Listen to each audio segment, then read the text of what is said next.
All right, we are live, Mr. Warden. Okay, good morning, everyone. Good morning, County Council and the viewing public. Welcome to our October 22nd, 2020. There's too many twos in there. October 22, 2020.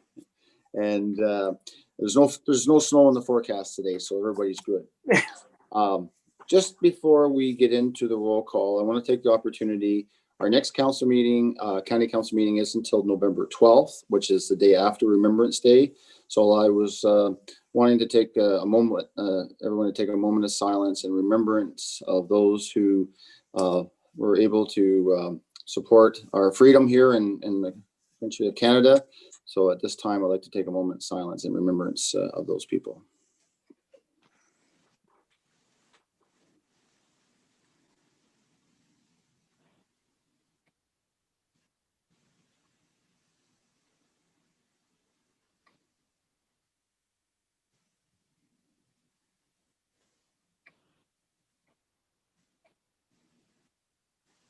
Thank you.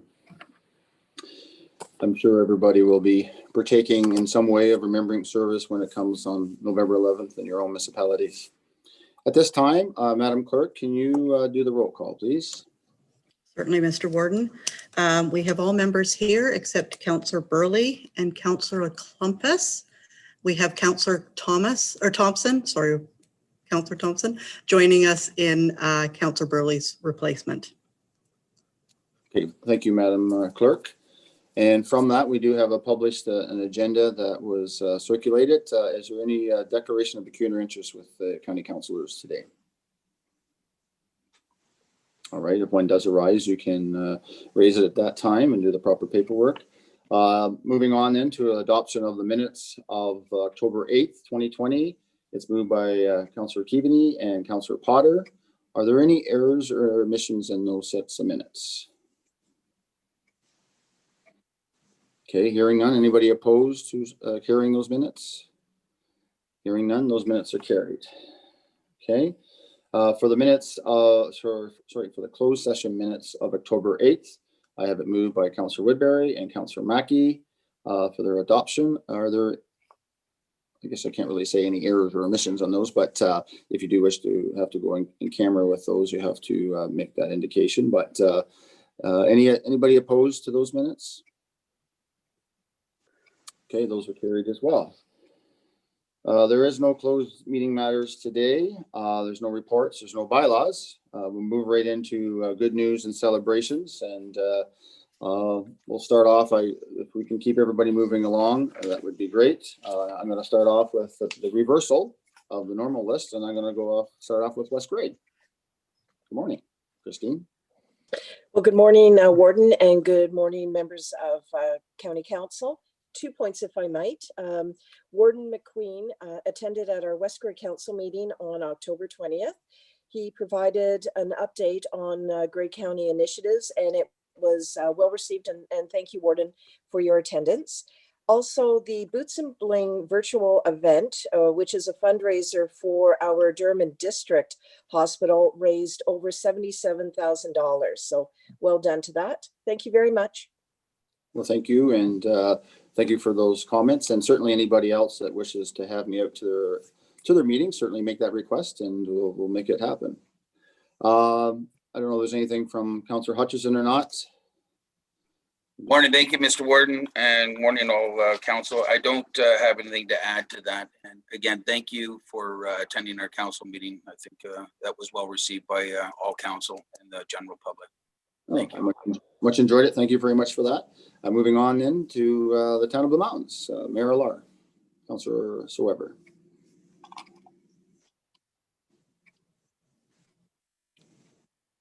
There you go. I'm unmuted now. Okay.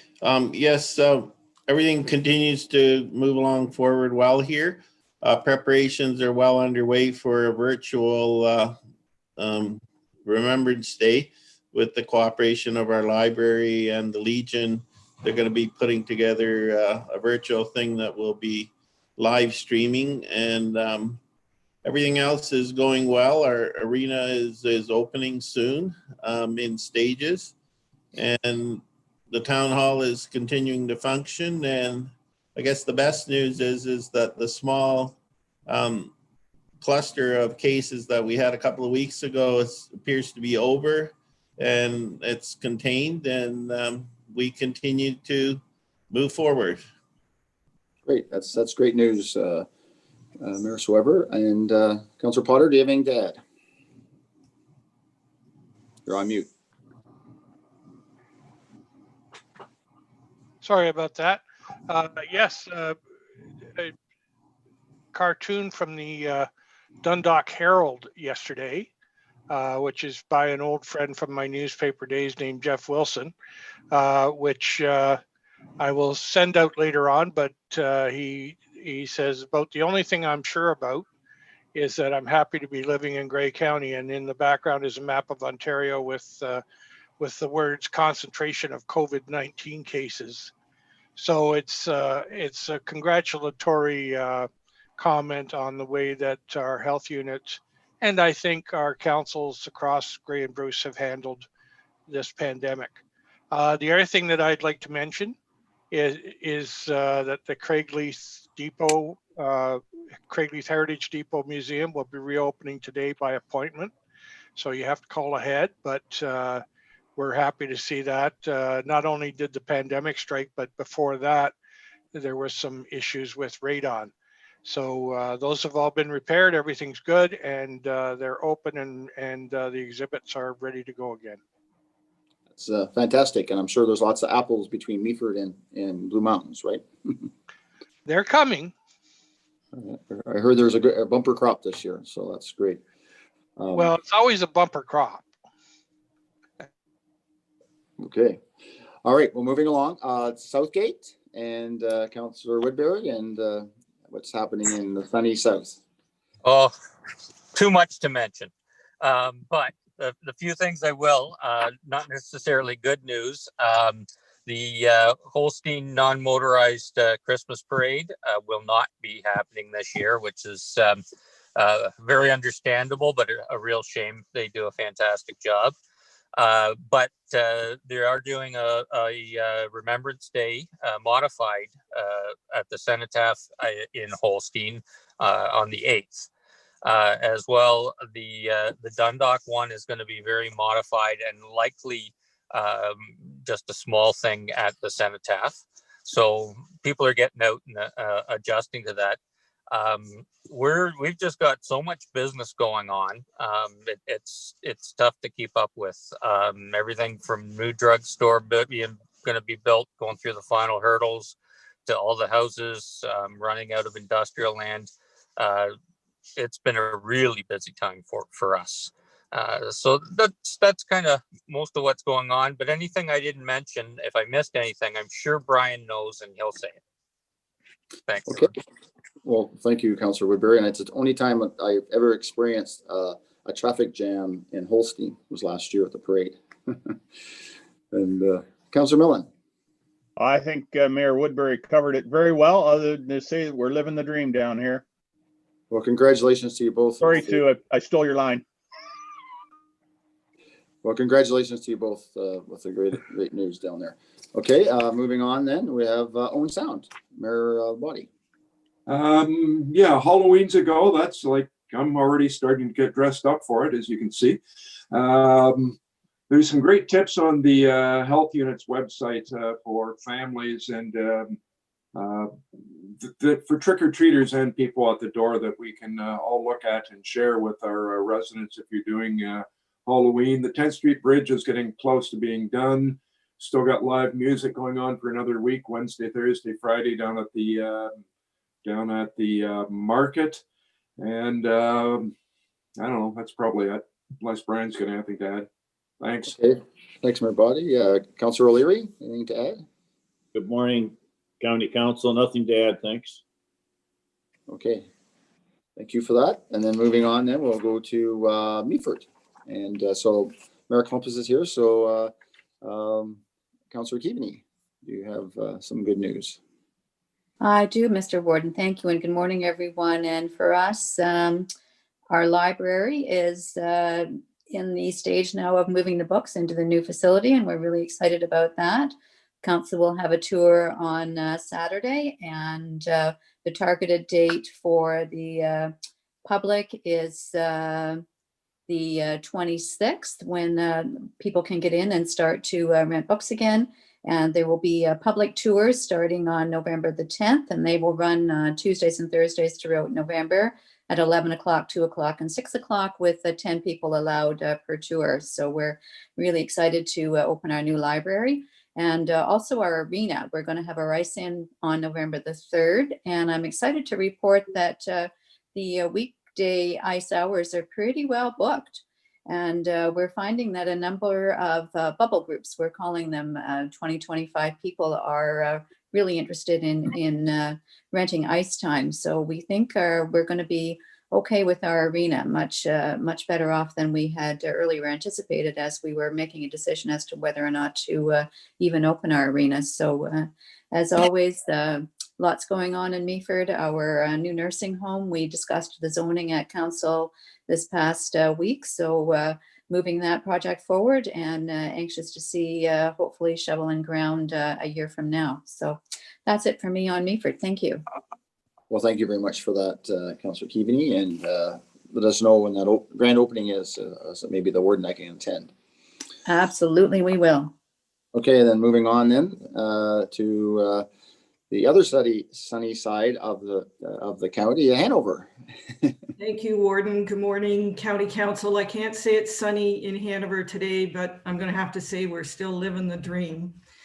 Our council held our council planning session this week, and included in that was our year in review. And despite COVID, our strategic plan is on target, with many of our initiatives completed or in the process of being completed. And it was very plain to see that staff have been working extremely hard. And in fact, I'd say their workload has almost doubled. And I expect that must be the same across all municipalities. So I think it's really important to recognize staff, whether it's a municipal level or county level, that they're going above and beyond with this COVID. So thank you. Hey, thank you for that, Mayor Patterson, and Deputy Warden and Councillor Hicks. Do you have anything to add? Nothing to add. Her worship did a fabulous job as usual. Very good. All right, so then we're going to move on to our next area of Grey Highlands. And Deputy Mayor, do you have, I'll maybe fill in, but I'll let you go first. Thank you, Mr. Warden. We've got a groundbreaking coming up tomorrow for Sunfield Homes in the morning.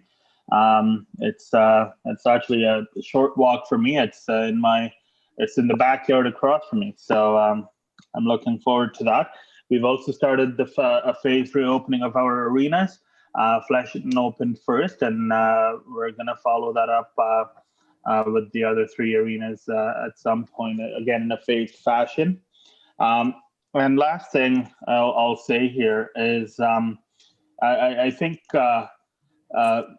we need to recognize that we've all been in lockdown for a long time now. And I just came across this online, and I think it's important that there's probably people who are questioning, whether they should continue being careful and socially distancing. So I just want them to know that their choice to give up their regular lifestyle and being careful and socially distancing could very well be the reason that someone somewhere is alive today. And that will always be worth it. So we've seen the news articles about our health unit and interviews with Dr. Era, where again, one of the few, or one of the only, if not the only, health unit that hasn't had any COVID-related deaths. And I think our constituents deserve a round of applause and a kudos for that. And that's what I wanted to end with today. Thank you, Mr. Warden.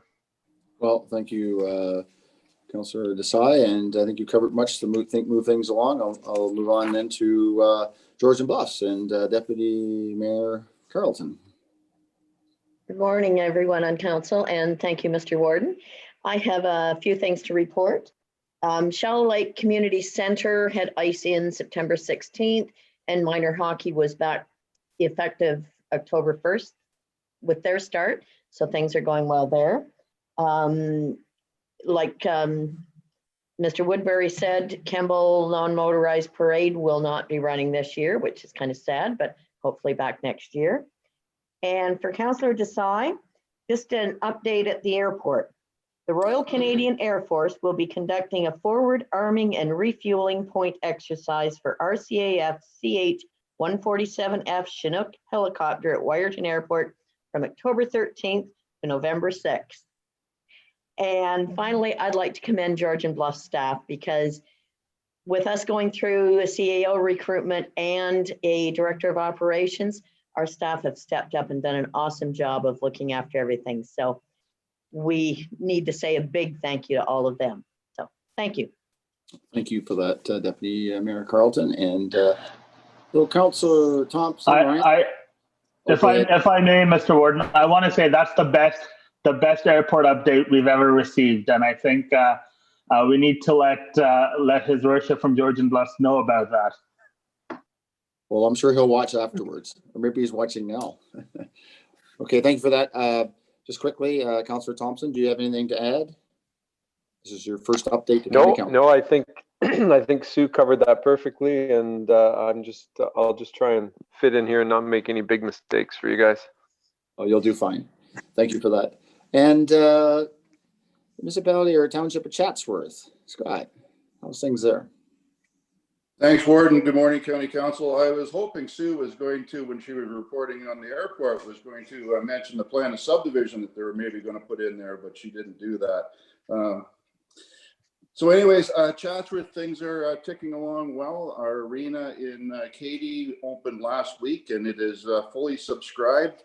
The Desborough Arena is opening this weekend, and as far as I know, it's also fully subscribed. So things seem to be going along well with both arenas. And as Councillor Keaveney mentioned, council had to decide whether to open one or two, and I'm glad we made the decision for two, because with both ice times have been all used up. So it's just an indication that people want to get out and about and be physically active. So that's certainly good to see. The Chatsworth Ag Society is having a drive-by event on Halloween from 2 to 4 at the former Chatsworth Arena in the parking lot, and that's in conjunction with the fire department. So they've reached out to the health unit and have all the safety protocols in place. And I'd just like to thank Councillor Boddy had mentioned it, but I just want to thank the health unit and Dr. Era for sending out the protocols so that our kids can go out and trick or treat in a safe fashion on Halloween. I think it's important for the kids to be able to get out and about. And I think that's it from the Township of Chatsworth. Thank you. Okay, thanks, Councillor Mackey, Mayor Mackey, and Brian, Councillor Gamble. Welcome back. And I don't know if you have anything to add. Thank you, Mr. Ward. No, Scott pretty well got it all. Just one thing, we do have our drugstore opening. They say sometime in November. That's exciting for the village. We're looking forward to that. And the churches are opening up now on November 1st with protocol, mask and distancing and stuff. So that's it. Okay, well, thank you for that. And I did open up, thanks County Council for all those updates on good news and celebrations. And I did open up your attachment there, Councillor Potter, with the cartoon, and it's interesting. It shows the color of gray as gray. And it was pointed out to me, Warden, that Gray and Bruce were all together. I hope our friends in Bruce won't be offended by that.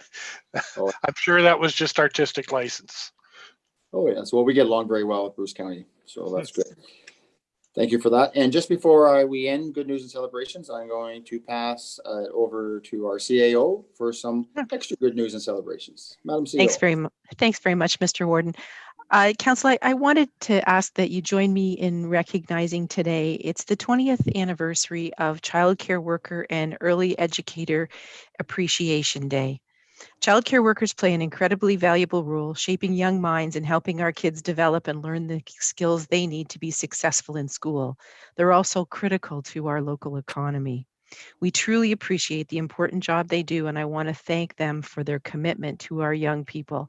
I'd also like to recognize Ashley and Tara are two managers in social services that are responsible for the child care file and the wonderful work that they do. This year has been a challenging one for a number of sectors, and childhood education is no exception. These folks have been incredibly accommodating to the ongoing changes in regulations and are doing their best to follow guidelines, including all kinds of cleaning and PPE use. This year, more than ever, I think it's important that we acknowledge the job they're doing and thank them for the love and the care they provide to the children across Grey. So thank you. Okay, well, and yeah, a little applause out there. And thanks for bringing that forward, Madam CEO. Yeah. Okay, so that brings us to the end of our agenda, and I do have an adjournment moved by Councillor Desai and Councillor Patterson. I guess there's nobody opposed to that, so that is carried. So we'll move on to our committee of the whole agenda, and it was circulated prior to the meeting, and I'll call that to order. And is there any declaration of pecuniary interest with regards to the committee of the whole meeting today with county councillors? Okay, I don't hear anything. If one does arise, we can declare at that time. We do have a delegation at 10 o'clock. We have about 6 minutes to 10. We do have the notice of motion that's moved by Councillor Millen and seconded by Councillor Potter. And I'm going to pass it over to you, Councillor Millen. Thank you, Mr. Warden. I think the motion is fairly self-explanatory.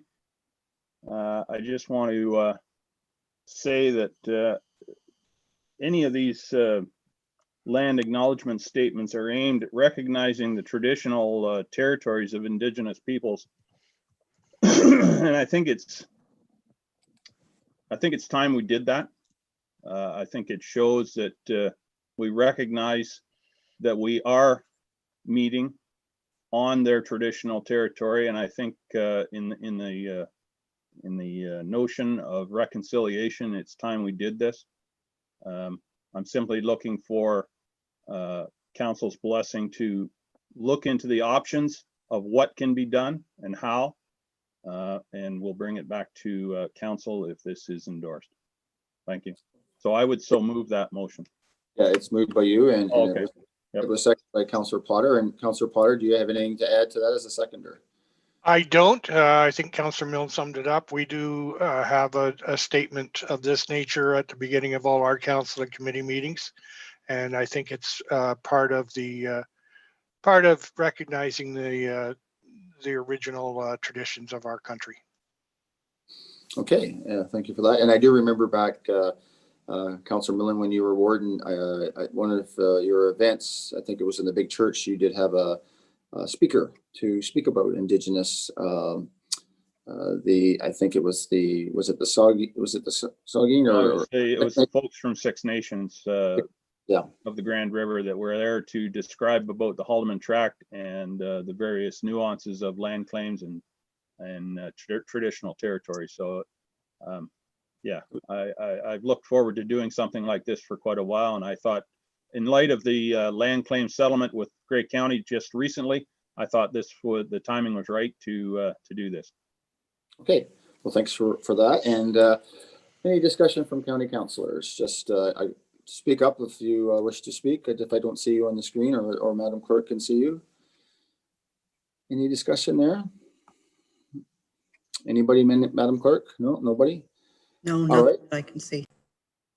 All right, so that is put forward. Then if there's no other discussion, is there anybody opposed to that notice of motion? Okay, seeing none, then that's carried. Thank you, County Council. Thank you, Councillor Millen. We'll look forward to the report coming back. So, Madam Clerk, we're 4 minutes ahead of time, which is unusual. Our delegations are here, as well as Brian Plumstead, our Manager of Tourism. So I think Brian is on point to introduce Christina and Gregory. Okay, so you can do the preamble, and by that time we'll be pretty close to our time. So welcome, Brian. Oh, you got the whole hard hat and everything, right? Oh, you're on mute there, Brian. You're on mute. There we go. Yes. Thank you, Warden McQueen. I do have my cycling helmet and my hiking boots on this morning, just as we bring this plan to council, hopefully for the final time. Of course, we brought it to you back in February. It was a very stormy day. So I think I ended up presenting on behalf of our consultants. So we're really thrilled to have them with us today for the final presentation. So Christine Valent and Greg Hansen, I think, will be presenting. They've worked with us throughout this process from WSP. They've done an amazing job, and I think we're very excited to bring it to you today. So I'll hand it over to Christine and Greg. Thanks, Brian. And welcome. Thank you, everyone. Before I get started, I believe Tara was going to share the presentation, and then I would cue her for the next slide. Oh, perfect. I see it loading. Okay, great. Good morning, everyone. It's great to join you today. As Brian mentioned, my name is Christina Valent, and I'm joined virtually, that is, by my colleague, Greg Hansen. We are with WSP, the consulting team, along with Share the Road Cycling Coalition, who have been working with the county to help complete the study. And we want to thank you for having us here today and really bring forward a project to council that we've been working on just over a year, I suppose. So next slide. So a quick overview of the project. The project was completed through 3 phases. The purpose of phase 1 was to do some background research and really understand the existing conditions in Grey County, including infrastructure that currently exists and that is on the ground right now, existing initiatives and programs undertaken by the county and its partners, existing policy support, and to review user patterns so we can develop an understanding of where people want to go in the county and how they are getting there. And so the purpose of phase 1 was really to hone in on the context of cycling and trails within the county that would help lay out the county's future aspirations and guiding principles for the plan, including a vision statement and set of supportive objectives. And then in phase 2, the intent was really to build upon those existing conditions and work through an iterative process to identify a network of recommended cycling routes and multi-use trails. And finally, in phase 3, we developed a recommended implementation strategy containing recommendations for phasing, outreach, partnerships, potential funding, and some next steps. And really, the outcomes of all 3 phases culminated in the county's cycling and trails master plan, of which 23 recommendations are proposed. And as part of today's presentation, we are bringing forward 6 key recommendations, which we will highlight towards the end of the presentation. Next slide, please. So there have been a few milestones since February of this year. We've identified February as our benchmark date, as a draft master plan was presented to County Council for information at that time. So following presentation to County Council, there have been a number of milestones that bring us here today. In March, we had a public information center at the county's offices to present the draft plan and recommendations and to really initiate that 30-day public review period. And as part of that public review period, we developed an online platform through the county to collect public input and comments on the plan. We say 30-day review period quite loosely because this was extended to August, really due to COVID. We wanted to make sure that we provided ample time for people to comment on the plan and not feel restricted by 30 days. You know, we understand that there were other pressing issues, adjustments, and really everyone just trying to settle into some sort of normalcy. So we wanted to respect people's time, but also their availability and make sure that there was enough time for everyone to comment on the plan. And during this time, county staff made a few presentations at the request of local municipalities and to their local municipal committees. And so since the end of the review period in August, we've been working with county staff to update the master plan and address all the comments received. Next slide, please. So to date, we've received written comments and feedback through discussions we had with residents at the March Public Information Center, as well as emails and online comments that have been pouring in. And so this slide really provides a summary of the types of comments we received on the draft master plan, in which they were reviewed, addressed, and incorporated into the revised master plan report. So we've received comments from trail organizations such as Bruce Trail Conservancy, as well as the Qualapur Wilderness Trails Associations related to the level of focus on on-road cycling compared to off-road trails in the master plan. We received comments on map edits and corrections to facility types. We received comments on the importance of safety and education within the plan. We received comments on liability, and we received comments regarding accessibility. Next slide. And so all the comments were reviewed and discussed with the county's steering committee. And really there are three key changes that we wanted to highlight today.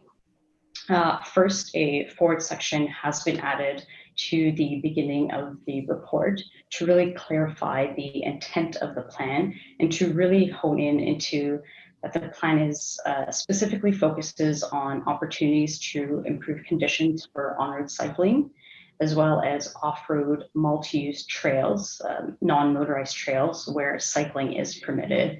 And the forward also recognizes that there are extensive networks of already existing nature and wilderness trails within the county, and that county staff will continue to work with its partners, which have strong community ties and grassroots foundations to advance future implementation and improvements of those off-road wilderness trails. And then the last point is that the revised recommendation to establish two separate committees. So one for on-road cycling and the other for off-road trails. Both committees could help support implementation of the cycling and trails master plan, but it's recognized that the user type, interests, and concerns can really vary between the two groups. Next slide. So the network philosophy is really to focus on the next 10 years and really to reiterate that the plan is not intended to be prescriptive, but really meant to inform future decision making. So the important thing here is that the plan is really building upon the county's current 10-year capital plan. And so we worked with the county's transportation services staff to really understand what is in the capital plan for the next 10 years and try to align the phasing of some of those projects accordingly. So really, in essence, trying to leverage funding that has already been allocated for road projects in Grey County. And then in addition to some of those capital projects, looking at some quick wins, which are short gaps, which could help to close a gap between two important routes, as well as to invest in some of the county's cycling routes for tourism purposes. Perfect. So it is a very ambitious plan, as you can see all the routes on the map. Granted, it is difficult to see at the scale, so I appreciate that. But the legend on the right-hand side shows all the facility types that are proposed to be included in the county's cycling and trails network, including facilities that are on the ground right now, so existing, as well as future proposed facilities. Next slide. And so, yeah, this map shows a zoomed in look into the county's built up areas, and the following slide will provide a bit more of a breakdown of the network in detail. Next slide. Wonderful. So 733 kilometers of proposed facilities. And really, if you look at the map, you'll see that most of these are on county roads and really form key north, south, and east-west linkages through the county. In some cases, these don't connect all the way through, So that's where member municipal roads have been identified and suggested to complete a linkage in the network. And typically those linkages are the dotted blue lines on the map, which are proposed sign routes since these roads have lower traffic volumes. So again, it is an ambitious plan. And we've broken out the facility types to the right side. And really a majority of the network is made up of paved shoulders and sign routes. So this includes nearly 237 kilometers of paved shoulders and 424 kilometers of signed routes. Next slide. And so to reiterate, the network approach is really to focus on the next 10 years. And so out of the total network, a large portion of this is phased into the short term. So 374 kilometers in the short term are proposed to be implemented, and another 359 kilometers in the long term. A vast majority of the kilometers in the short term are paved shoulders, so 120 kilometers, followed by signed routes, which is 249 kilometers. And really, it's recommended that the phasing be reviewed on an annual basis in conjunction with the county's capital plans and hopefully member municipality plans to help align projects and achieve some cost savings. Thank you. So this map illustrates the proposed phasing plan for routes on the county's cycling and trails network. So there are a few different line colors illustrated on the map. The red lines represent projects that currently align with the county's 10-year short-term capital plan. Orange lines represent projects, additional projects that have been identified in the short term that are not captured or fall on a road within the county's current capital plan. So these projects would require additional funding to implement. And purple lines are routes beyond the first 10 years, so really that long-term horizon. Next slide, please. And similarly, this map illustrates the routes within the built-up area, so just a zoomed-in look. Next slide. So what is the cost? An estimated $3.5 million for short-term projects over 10 years. A vast majority of this, $3.1 million, is for projects that currently align with the county's current capital plan for the short term. So really looking at an additional $400,000 for projects that have not been budgeted yet.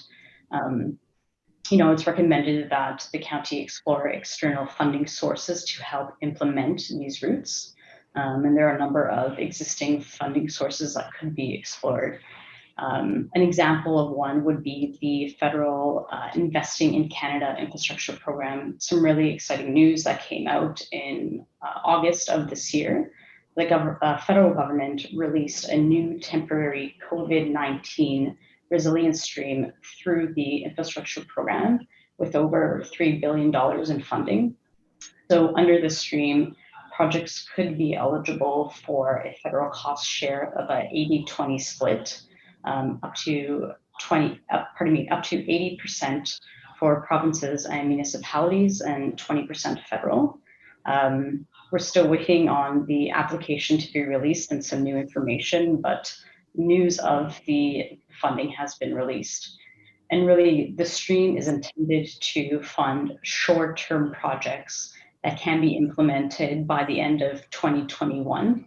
And eligible projects under the COVID-19 resilience stream do include active transportation infrastructure, such as trails, footbridges, bike lanes, and multi-use paths.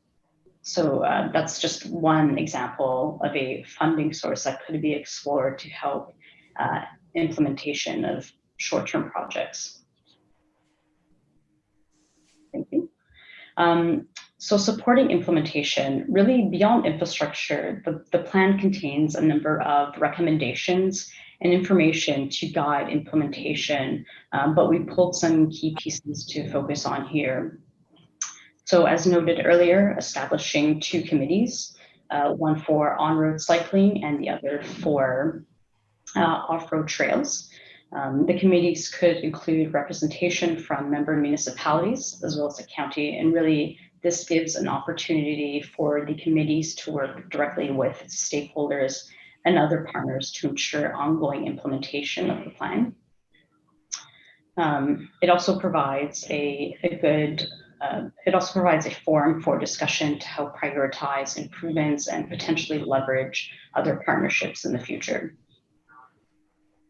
Collaboration and partnerships are essential, especially when you look at the network across Cape County. It is important that the county continue to work with its member municipalities, but also other partners and agencies like the Public Health Unit, school boards, OPP, local businesses, trail groups, and other advocacy groups to help implementation for other components of the plan. And really funding, looking at those other options to secure funding to help support implementation of the plan. Next slide. So in total, the plan contains 23 recommendations, and we are bringing forward 6 recommendations, which Brian will outline in the following slide. And we really hope that this plan can be used to guide decision-making for active transportation, cycling, and trails in the county for the next 10 years. And then in terms of some next steps, we've outlined 4 here. So the first to formally adopt the Cycling and Trails Master Plan as a guiding policy document. The second, for county staff to identify projects in their annual budget review process. The third, to continue to engage in consultation and engagement with member municipalities, stakeholders, and residents. And the fourth really being to reach out to key stakeholders to formalize partnerships and facilitate implementation. And I think at this point, I will pass it over to Brian to provide an overview of the 6 recommendations we are bringing forward today. Well, thanks, Christina, and for an informative presentation. And Brian, do you wish to?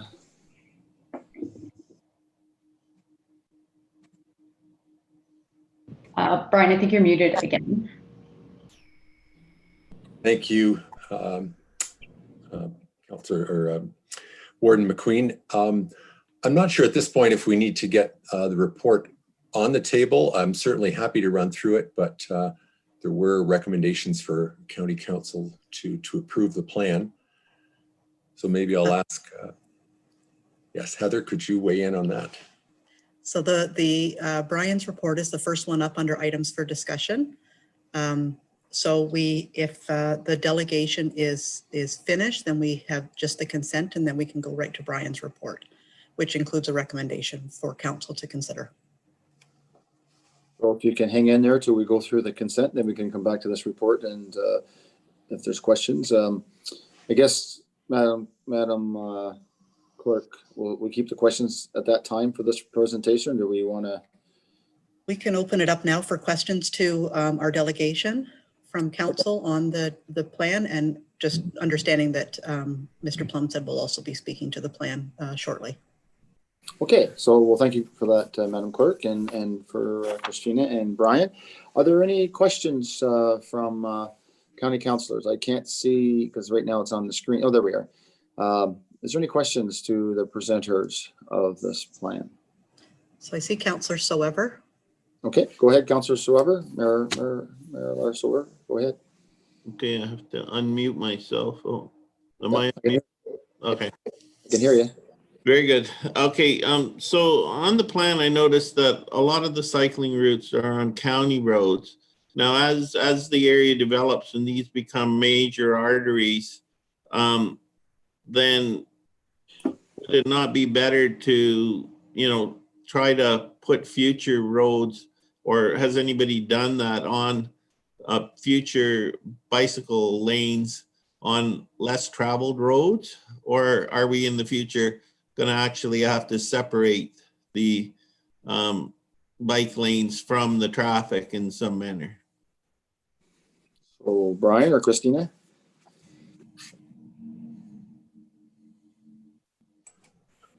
Well, I wonder even if Pat Hoy, if this might be a better question Okay. for Director of Transportation Services to handle. Okay, Pat, we'll put you in the hot seat. Mr. Hoy? Yeah, I think during the, can you hear me all right? Yeah, during the consultation, that was brought up kind of from both angles, that, the county routes are a little more direct. If you're trying to get from one place to another, you're probably going to want to take the most direct route. And then some of the member municipalities also indicated that maybe they didn't want a lot of cyclists on their road.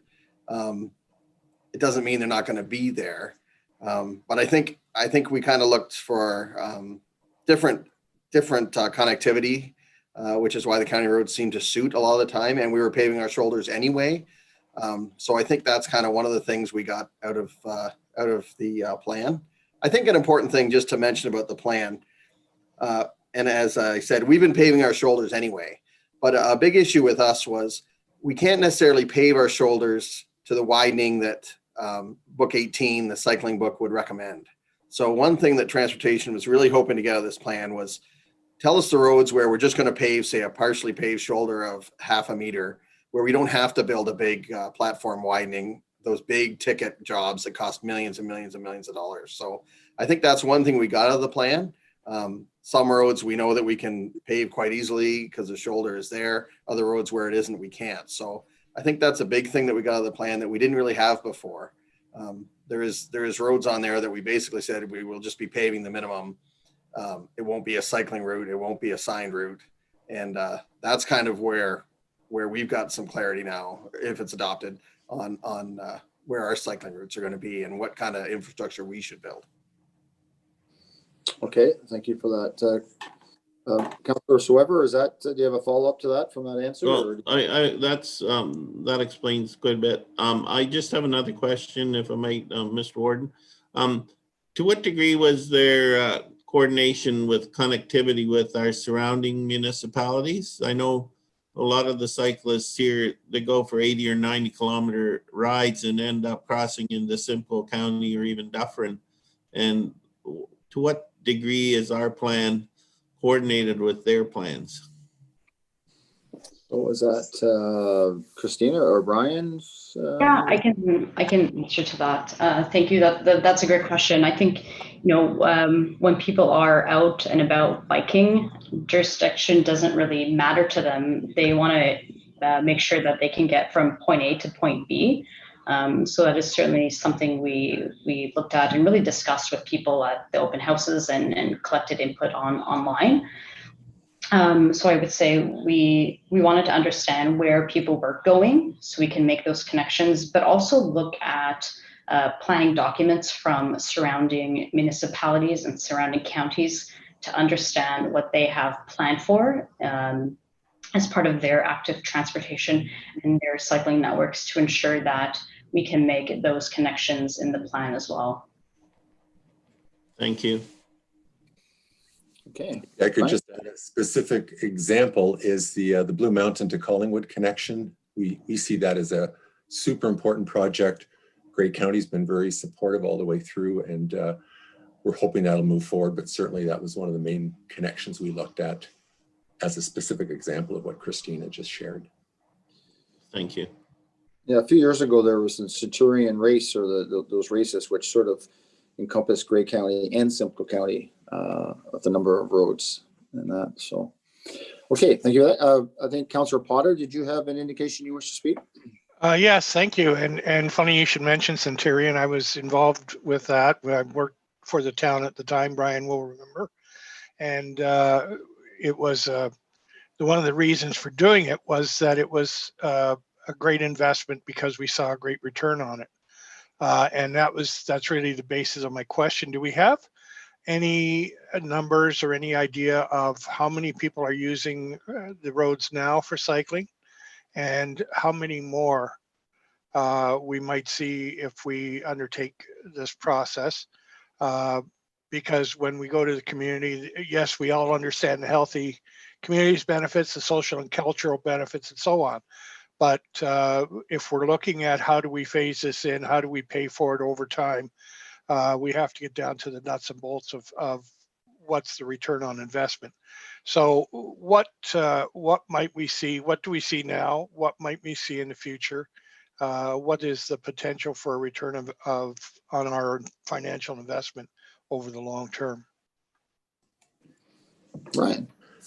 Well, I could certainly handle that, Councillor Potter. Thank you for that. That's a great question.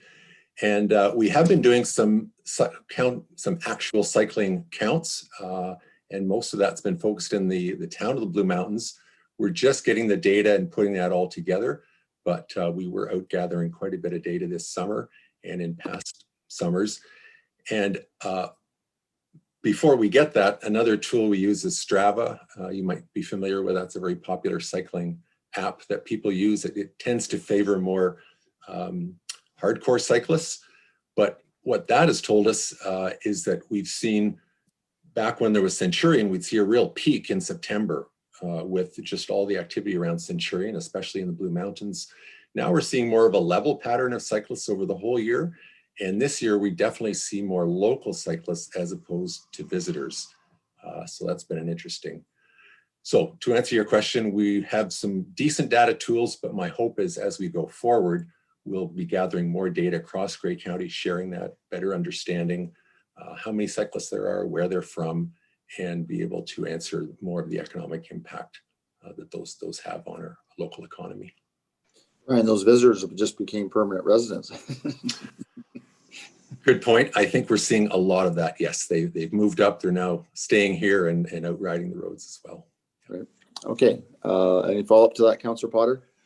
Yes, and I think we should note that cycling is kind of a pandemic-proof activity, so it's something people can still do as long as they distant when they stop for drinks and so on. But I think the economic benefits, when we did our economic development strategy, one of the things we realized was that cycling has huge benefits and a huge payback over time if you do it right. So I think it's worth doing. I think the wayfinding strategy is very important here. I think we're lacking that even along the Georgian Trail. I noticed that there's no sign to tell anybody that there's a trail right there. And so I see people and children riding on Highway 26 when there is a perfectly good bike trail 30 or 40 meters away from them. So it'll be good to see that happen. So thank you for the report. And I look forward to seeing this happen over the next 10 or 12 years. Okay, thank you for that, Councillor Potter. Madam Clerk, is there anybody else wish to speak? I see Councillor Mackey's hand. Yeah, go ahead, Councillor Mackey. Thank you, Warden, and thanks, Brian, for the report. Just a question in regards to, I certainly agree with the county having the bike lanes, moving forward, at least on a number of the county roads. And it's an ideal spot for cyclists, maintain that safety barrier. What's the expectation going to be for some of the secondary routes? Because I know the one going through our municipality is a tar and chip road, and some of the cyclists with those fancy road bikes may not like a tar and chip road compared to getting off the asphalt. So what are the expectations for the lower tier municipalities as far as the type of road that they're constructing? And will the lower tiers have the final say in whether it's a designated route? Thank you. So Christina, did you have some feedback from the lower municipalities or Brian? Yeah, I can answer that. That's a great question. I guess I'll start with the last question. Yeah, the municipalities would have the final say of routes designated on their member municipal roads. It's our hope that municipalities will work with the county in the future as opportunities come up to implement routes and facilities on the roads, if and when appropriate, and really that the master plan be used as a guiding document when those opportunities come up. we do have some roads that are tar and chip on the network because we did receive some comments for a number of residents that they are interested in biking on these roads because they are often lower volume and they prefer to cycle on the roads with their children and their families.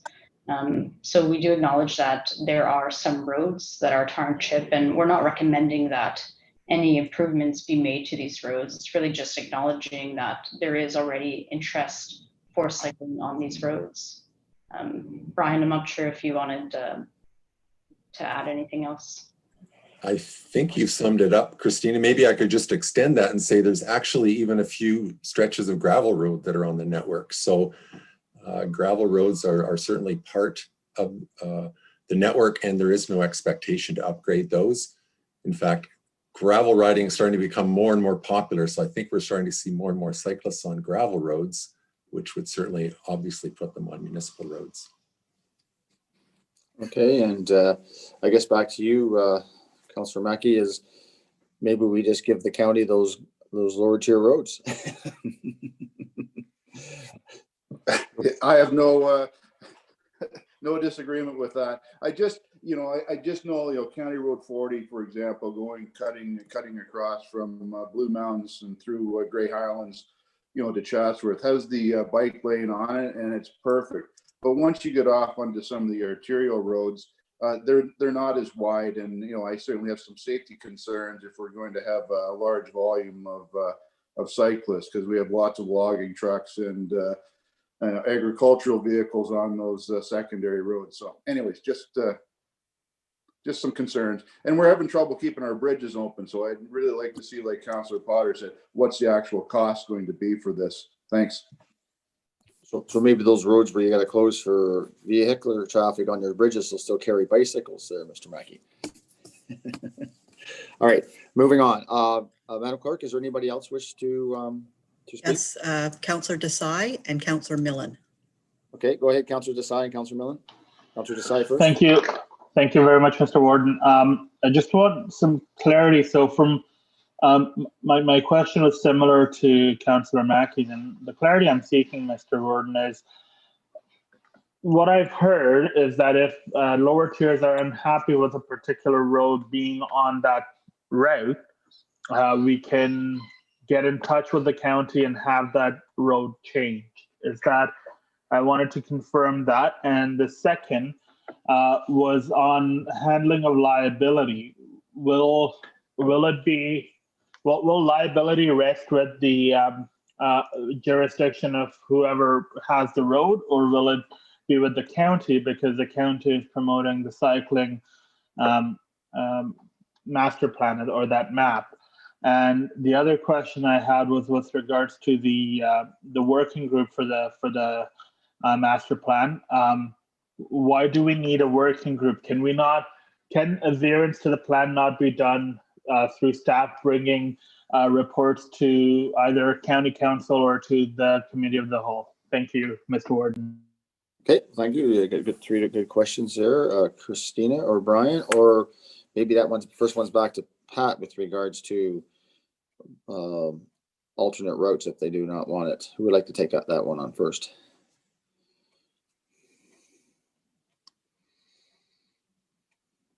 Silence is. Well, maybe I think if Pat could take that's certainly as we go forward in this plan.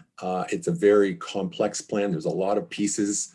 So I think if there are specific roads that create a problem, I believe we're open to that discussion, but I think that would certainly be, if Pat could comment further on that. Okay, yeah. Mr. Okay, through you, Mr. Warden. Yeah, the one thing I would say is there's liability with every road that every jurisdiction owns. So, we're doing our best to maintain the road in its proper condition, apply the minimum maintenance standards and all that stuff. But whether it's highlighted on a plan or not, generally the municipality is aware, or ought to have been aware. Little lawyers speak. There's other lawyers speak better than me, but the cyclists are there. We had a big discussion during our consultation about Pretty River Parkway. People concerned that we don't really want cyclists to go there. You know, it's kind of hilly and the road is tar and chip, and but that's why they're there, right? So, you know, it's a hard question to get an answer to because we can't stop them from going where they want to go. They love those routes that, you know, they're up and down the hills and they're around the curves and there's beautiful trees everywhere near the edge of the road and that type of thing. But I think as a municipality with the county, at least, we're trying to do the best that we can to make it safe for all users, you know, the guy with his kids and the cyclist spandex types. But that's kind of where we're at. You know, if there was a municipality totally opposed to cyclists using a route, I guess that would be something we could modify the plan. But in some other ways, they have a right to use it. They're a vehicle like everyone else under the Highway Traffic Act, and it's kind of tough to fight them on that if they want to be there. Well, just following up with that, Pat. And so basically, they're there anyway. So what you're saying is embrace it and try to reduce your liability as best you can. Is that through signage or through the best thing you can do as far as maintenance on that road?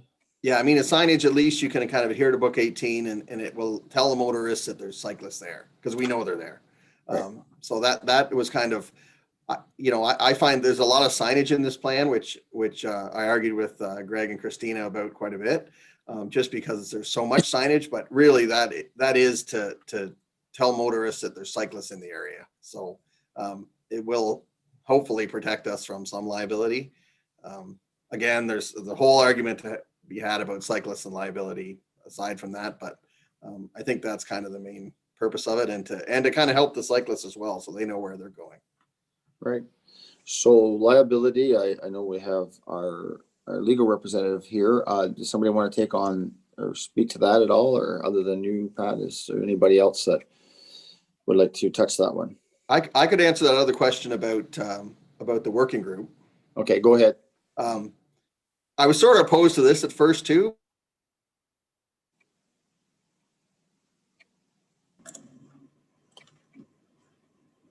Are you back?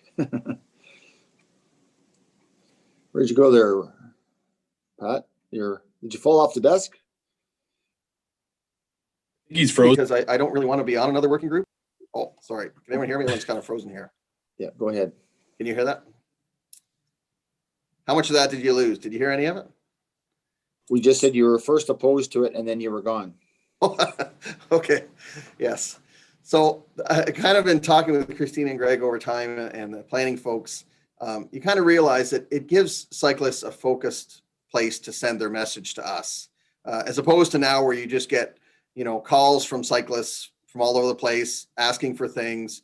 You don't know if they're speaking on behalf of anybody or if it's just some guy on a route that he likes to ride.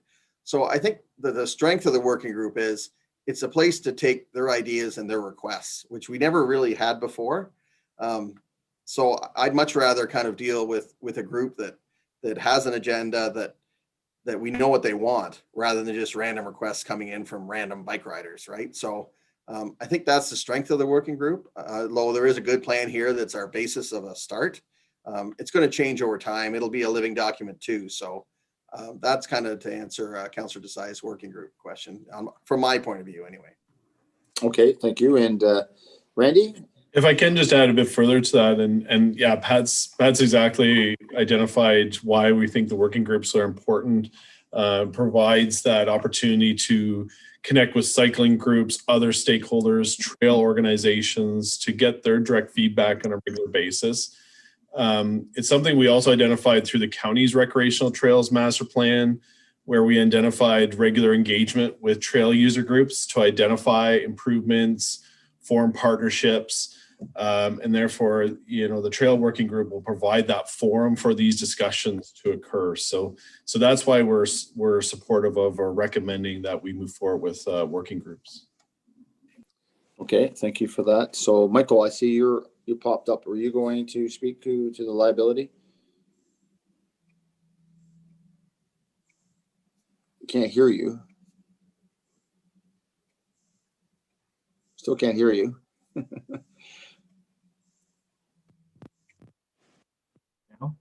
Yeah, it's a little wire needs to be plugged in. All right, there we go. I actually unplugged, strangely enough. Only if council had specific questions.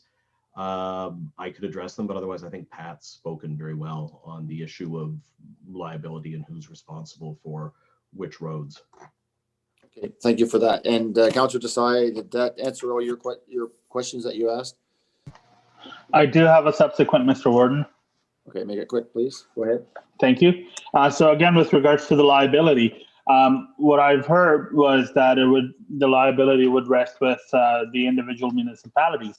And then that really, we can't do much in terms of controlling bikes on any road because they are a vehicle.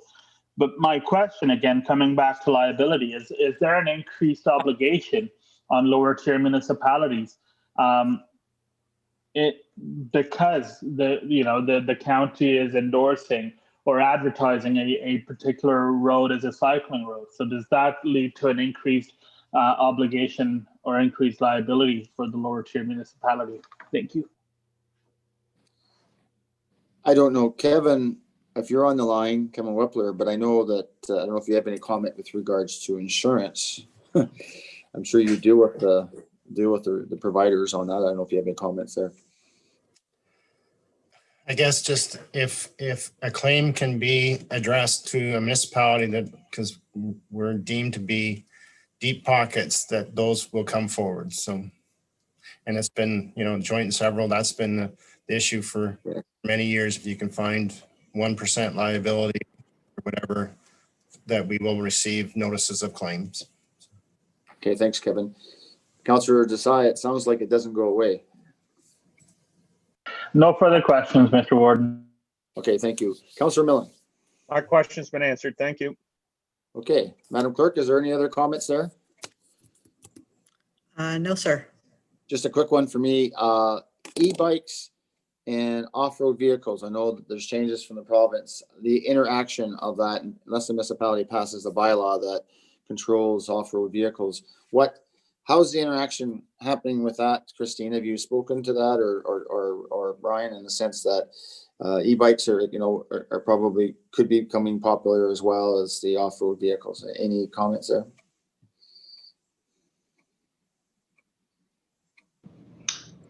So the master plan does provide some information on e-bikes and different types of e-bikes, but it's recognized through the province's e-pilot program that it's up to individual municipalities to establish bylaws and really provide provisions in terms of where they are permitted and not permitted.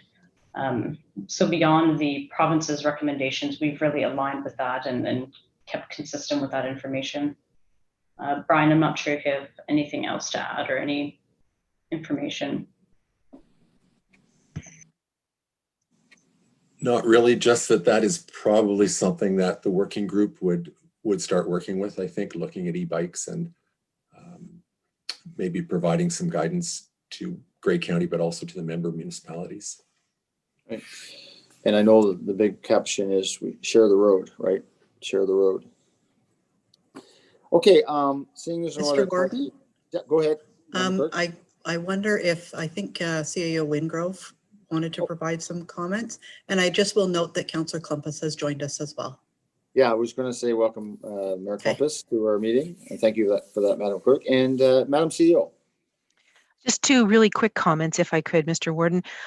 With regard to the working group, from trying to put myself in council's shoes, I think what the working group offers us as staff is access to a disparity of opinion and experience that's within the cycling community, and allows us to provide the best information back to council and to be able to tell you with some confidence where that information is coming from and whose perspectives are being represented. So hopefully that will help us to make better recommendations in the future.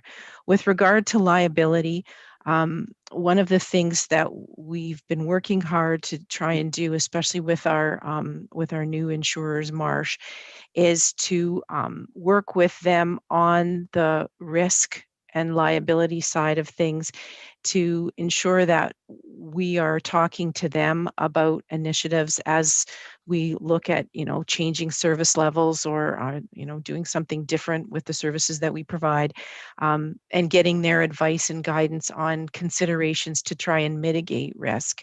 So I just wanted to provide that to council, that we're not working in isolation. We really are trying to work closely together with our insurers and the experts that they have on their team, so that we can, make sure that we've done all we can to try and make things safe for everyone. Part of that due diligence that we've been driven in our minds of what we have to do, right? Okay, seeing there's no other questions at this time for this, we'll move on to our consent agenda. And are there any of those items that wish to be pulled by County Council for further discussion later on in the meeting? If there isn't, I have a motion moved by Councillor Keaveney and Councillor Woodbury to support the consent agenda. Sorry, go ahead. Anybody speaking there? Mr. Warden? Go ahead, Councillor Weber. I'd like to pull item B, which is correspondence from Municipality of Meaford on countywide waste management program. Okay. All right. Are there any other, one last call, are there any other items which to be pulled? Okay, seeing none, like I mentioned, Councillor Keaveney and Councillor Woodbury has supported the moving and seconding the consent agenda. Is there anybody opposed to that? All right, that is carried. So that item will come back later on in the agenda that has been pulled. So moving on to the first report then with regards to the cycling and trails master plan. And did you want to speak to it further, Brian? Well, I did have a few comments to run through, mostly with respect to the recommendations that are in the back end of the report. So if this is the appropriate time. I do have a mover and a seconder for the report, and that's moved by Councillor O'Leary and Councillor Hicks. So it is officially on the floor. And do you want to speak to those 6 priorities now then, Brian? Certainly, I will do that. And also just to thank our steering committee that guided this whole plan through, which of course was Pat Hoy, Randy Schertzer, myself, and also Jason Wepler from the Grey Bruce Health Unit, as well as many staff across Grey County. So of course, this is a huge plan. It's 120 pages. There's 23 recommendations. So staff have really looked and said, what are sort of the top 6 that we think are important to focus on? And we wanted to bring those to council for their attention. And 2 of those is really guiding our infrastructure as we move forward. The maps 2A and B, which define the network, and then maps 3A and C that define the phasing. So we wanted to highlight those as important recommendations, that we accept those and that those form the basis for our planning and our budget work going forward. And as Christina pointed out, the majority of that is paved shoulder work that would be done by the county, and then signage that would be shared between the county and the municipalities. Secondly, as a wayfinding strategy recommendation, and as Councillor Potter highlighted, we think this is really important to look at what are the top priorities for signing routes, and certainly not the whole 733 kilometers would be signed immediately. Sort of to Pat's point, we want to prioritize that. I think really start with our busiest routes where there's a lot of cyclists on the roads and get those signed. And then this will set that priority. Risk management strategies, I think we spent a lot of time talking about that. That is super important. And perhaps that's something that we could even workshop with the member municipalities, is really coming together to better understand what that means, so we're all on the same page and we feel comfortable as we move forward in that. So that might be something the working group could help set up, but could be done with our member municipalities. And then the 2 working groups, which is another huge recommendation. And I think our CAO really outlined the benefits of that, what that brings, as did did Pat and Randy. And maybe I'll just say that was one of the big changes. We were mostly cycling focused, and we said actually trails are really important in Grey County. I think that's even been highlighted by what we've seen happening on our outdoor spaces through COVID over the summer, just so much more traffic. We are almost in crisis situations, I think, on some of our trail areas due to demand and heavy traffic. So by working together, can we figure out how better to mitigate some of those issues that we have? And then finally, funding, looking at funding. And as Christina mentioned, there is a funding source right now that looks very promising. So we're certainly, as soon as the details are announced, we'd like to move forward with some funding applications to help implement this plan. So I think that is really the quick overview of the recommendations. And if there's any further questions, we certainly could address those. Okay, thanks, Brian. Just before we go to questions, just on funding, can that come from multi-streams so we can apply for different opportunities if they arise? Absolutely. Yes, I think wherever possible to stack that, we certainly would. I think I can say we do have $80,000 in our capital for tourism and cycling signage in 2021. So that's been approved. And notionally, I think we felt probably about half of that would go to cycling and half would go to more tourism signage. But that is certainly a start that we could leverage from. I'm just thinking with COVID-19 on, it's really encouraging for people to be outdoors and doing things. So who knows what other kind of funding may be aspired to come forward. So, okay, questions from County Council. This is on the floor. It's been moved to second. Councillor Mackey. Thanks, Mr. Warden. And through you to Brian. Brian, what's the process going to be? I mean, you talk about we'd be approving the mapping today. So is that the mapping with all the arterial routes? Because I don't feel comfortable, speaking for the Township of Chatsworth Council in regards to, a section going through our municipality. I would like that decision to be made at our council table.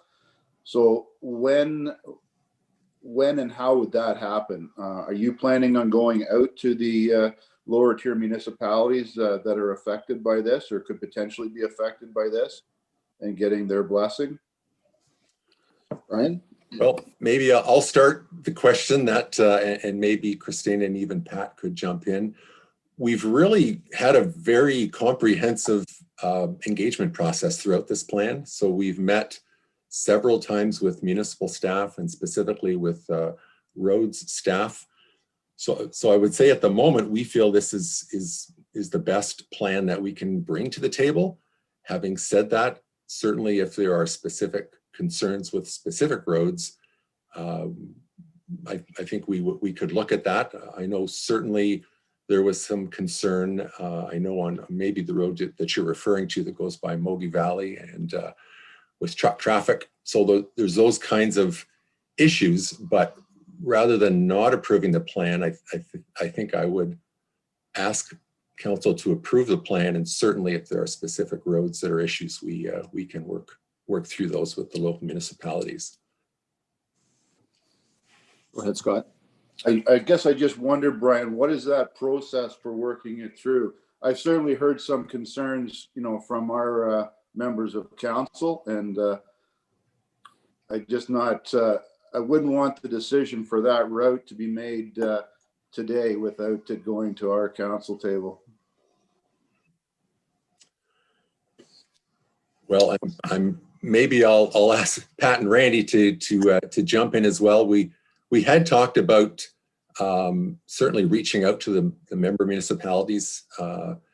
Well, once this is passed, to start getting down into details and how this all works, setting priorities. So that was, I think we had felt that would be one of our first steps. But maybe I'll ask Pat and Randy if they weigh in on that as well, or even Christina. Yeah, just to add some thoughts. I think the intent is obviously we have to start somewhere. And we think that the maps, as Brian indicated through our consultations, is the best that we can come up with at this stage, recognizing though that this is, the cycling routes are a guide for future design and implementation. These will be used as our document to guide some of our future decisions as we bring forward capital plans and budgets to implement. Brian indicated, I think this is also will be a living document as we go, as we have some further discussions with our working groups. There will be no doubt tweaks, I think, made to this the cycling network as we go, because things change. So we want to make sure we're able to adapt to those changes. So to me, I think it's a guiding document. It's a document that, based on the information that we have at this stage, we think is the best network that we've come up with. But it's likely to change, and we can have those discussions through further discussions with the working group or through our local municipal contacts and groups, and make those changes as we go. But for now, our recommendation is this is what we're recommending to be used to guide some of those future discussions. Thanks, Randy. Madam CEO, do you have any comments here? Just as follow-up, and I think Randy has covered it well, is that I don't think we're committing anybody to anything specific today, other than here's an idea of what an infrastructure could look like that's comprehensive, that meets the needs of a really broad sector of the population who wants to use these outdoor spaces in a lot of different ways. So here's a vision for the future, and we'll work away at building up this infrastructure and making it more useful to the people who want to use it, how they want to use it, as our resources allow us to. But I don't think that I hope that no one feels like we're tying their hands today with anything very specific as far as investment that you might have to make or anything. I don't think that was the intent of this. Is that fair, Randy and Brian? Yes. Okay. So just before I go back to Scott, I just noticed on the presentation on map 2A, it says preferred cycle and trails network. And then on 3, it says proposed phasing. So are those soft enough words to give Councillor Mackey comfort until they're preferred and proposed, but it's not saying this must be? Is that a fair statement to anyone? Because it does sort of say those. And Scott, I'm going back to you. Others can think about that. Yeah. I just noticed that on the maps. Go ahead, Scott.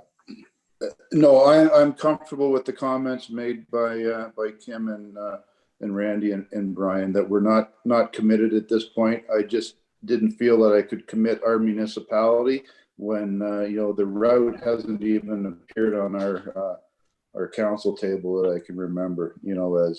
So anyways. I'm happy that we're not committed right now, and there'll be an opportunity for further dialogue in regards to the routes. Thank you. Well, thanks, Councillor Mackey. And this is being recorded, so you can play it back. Any other comments? That's why I said we're not committed. Mr. Warden, I have Councillors Potter and Soever. Okay, so go ahead, Councillor Potter. Thank you. Just returning to wayfinding. I think Pat mentioned that we have enough signs on the side of the roads already. It's important to note that if the signs are branded, I'm not going to tell Brian anything he doesn't know, but if the signs are branded, people look for them. So they will stand out from all the other signs if you're a cyclist looking to know which way to turn next. But I wondered, one of the ways to cut down on signs nowadays is to use apps. So somebody can pull out their phone, and cyclists do carry their phones, and be able to punch in their coordinates and know where they are. So, Brian, I wonder if you could, if there's anything like that, or am I jumping too far ahead? Brian? Through you, Mr. Warden, thank you very much for the question, Councillor Potter. Absolutely, apps are being used, and I think that might be a great thing for the working group to jump in and say what are some of the best platforms and how can we leverage technology, certainly. And to your point about the signage, yes, there are the green and white provincial signs, which we are looking at using, but we are also looking at the RTO7 kind of blue and white signage that is more branded and is more of a sort of a tourism touring type of sign that people would stand out and direct people. And that would be driving into communities and attractions, as well as just providing direction on the road or for commuters. So thank you. Okay, Councilor Potter. Thank you. And just, well, Brian mentioned it, that one of the reasons to have a working group is to keep up with this stuff, keep up with the changing patterns, because cyclists are like water. They will follow whatever route becomes available or attractive to them. So just because something's on the map today doesn't mean it'll be a cycling route tomorrow. So I think we have to have people who keep tabs on this stuff, keep tabs on the changing technology and so on. And that's what a working group can do. Okay, thank you for that, Councilor Potter. Councilor Schweber.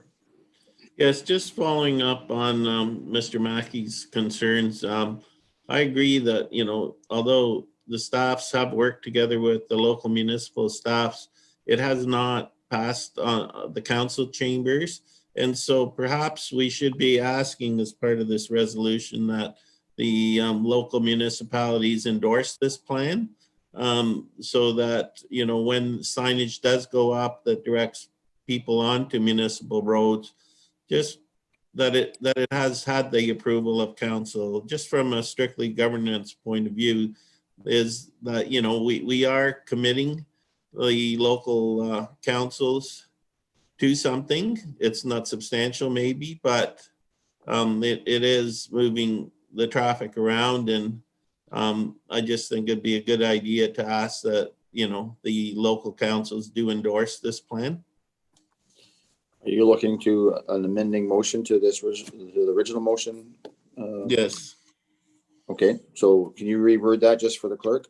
Okay, just to say, and that the County of Grey asked that this plan be submitted to the lower tier councils for endorsement. Okay, do I have a seconder for that? Councilor Mackey.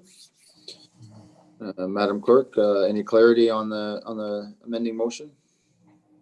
No, I think Councillor Soever captured it quite well. The plan to be circulated to the local municipalities for endorsement. And Okay. so when we vote, we're voting on the amendment. That's right. Okay, discussion on the amendment. Please speak up if I can't see you. Any further discussion? Wow, okay. Seeing there's no discussion, anybody opposed to the amending motion? I would say that's carried, Madam Clerk. So now we have the motion on the floor with the amendment included. Any further discussion on the motion? I guess a quick question I have is, if it's going from a county road to a lower tier road, is there funding for shoulder widening or improvements to those roads? And I'm looking at maybe Brian or Krista in the sense of improving or keeping the continuity if that was so desired. Does anybody have an answer for that?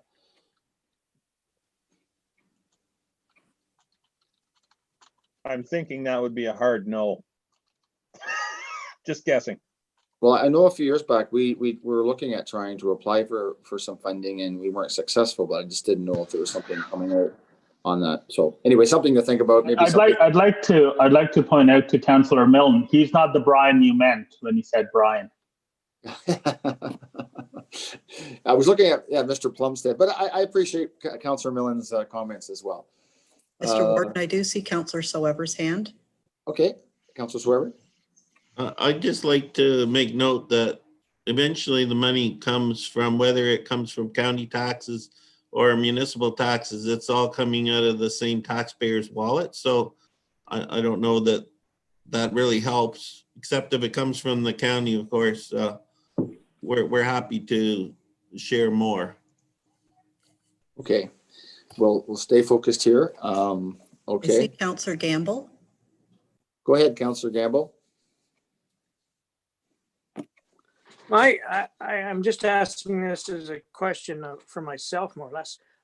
Is there provincial dollars involved in this? Because, I mean, we all know that there's a lot of bikers that are coming from the cities to bike here, and I don't blame them, and we will entertain them.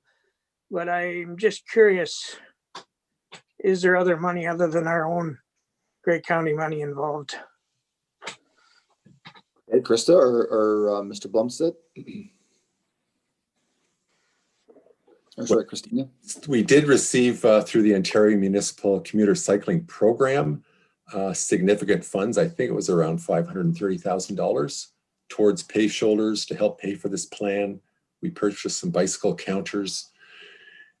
So yes, that there was some provincial funding, and maybe that's a question also for Pat just going forward within the county's capital. If is there some provincial assistance that comes to help pay for pave shoulders? Okay, Mr. Hoy. Through you, Mr. Warden. Yeah, I haven't seen anything out really since the commuter cycling grant, but we're always looking for those opportunities, and it seems like it's a priority. We'll see how much of a priority it is the next couple of years, but seems like it's a priority for active transportation. Just keep an eye on COVID-19 and keeping people active. I think there could be some opportunities there. All right, so I don't see any other discussion, Madam Clerk. I see Kevin Wepler. Oh, go ahead, Mr. Wepler. Yeah, I think the consultant mentioned it, like there was announced about that resilience infrastructure stream of funding that has been announced, but there's been no details provided yet on that. So that was something that, yeah, maybe could be applied for to help with active transportation. Absolutely. And certainly from a green initiative in the sense of climate change and stuff, cycling is probably a positive thing in that way. I'm looking at Councillor Millen and I coming to County Council someday. We're going to have to leave at midnight, right, Councillor Millen? No comments there. All right. So no other discussion on this. Any I'm going to put it to vote. Anybody opposed to this amended motion? Okay, I hear none. I'll say that's carried. County Council and staff, should we take a break? Maybe to what? 11:15. That sound right, Madam Clerk? 11:15. Sure. Or is that enough time? No, that's council's wish.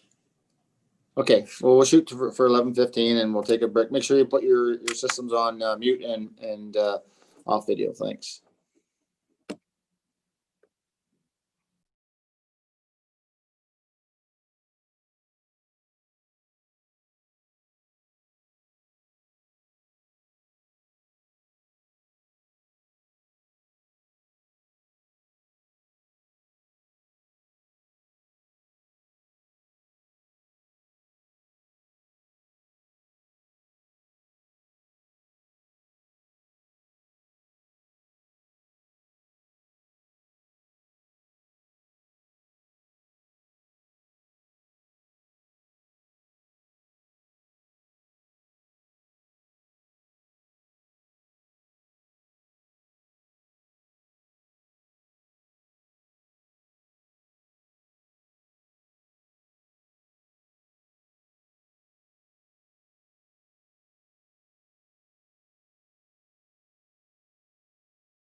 Okay, Madam Clerk, do we have everybody back? Not quite. Okay. Give it another minute or so. Looks like you do have quorum, Mr. Warden. Okay, I'll give it 10 more seconds and we'll start back then.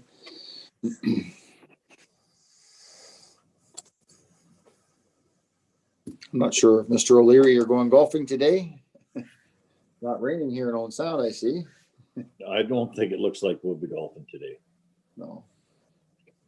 Sounds like there might be some cool stuff coming next week, though. Some flurry. Is it a time for hockey yet? Not according to your shirt. All right.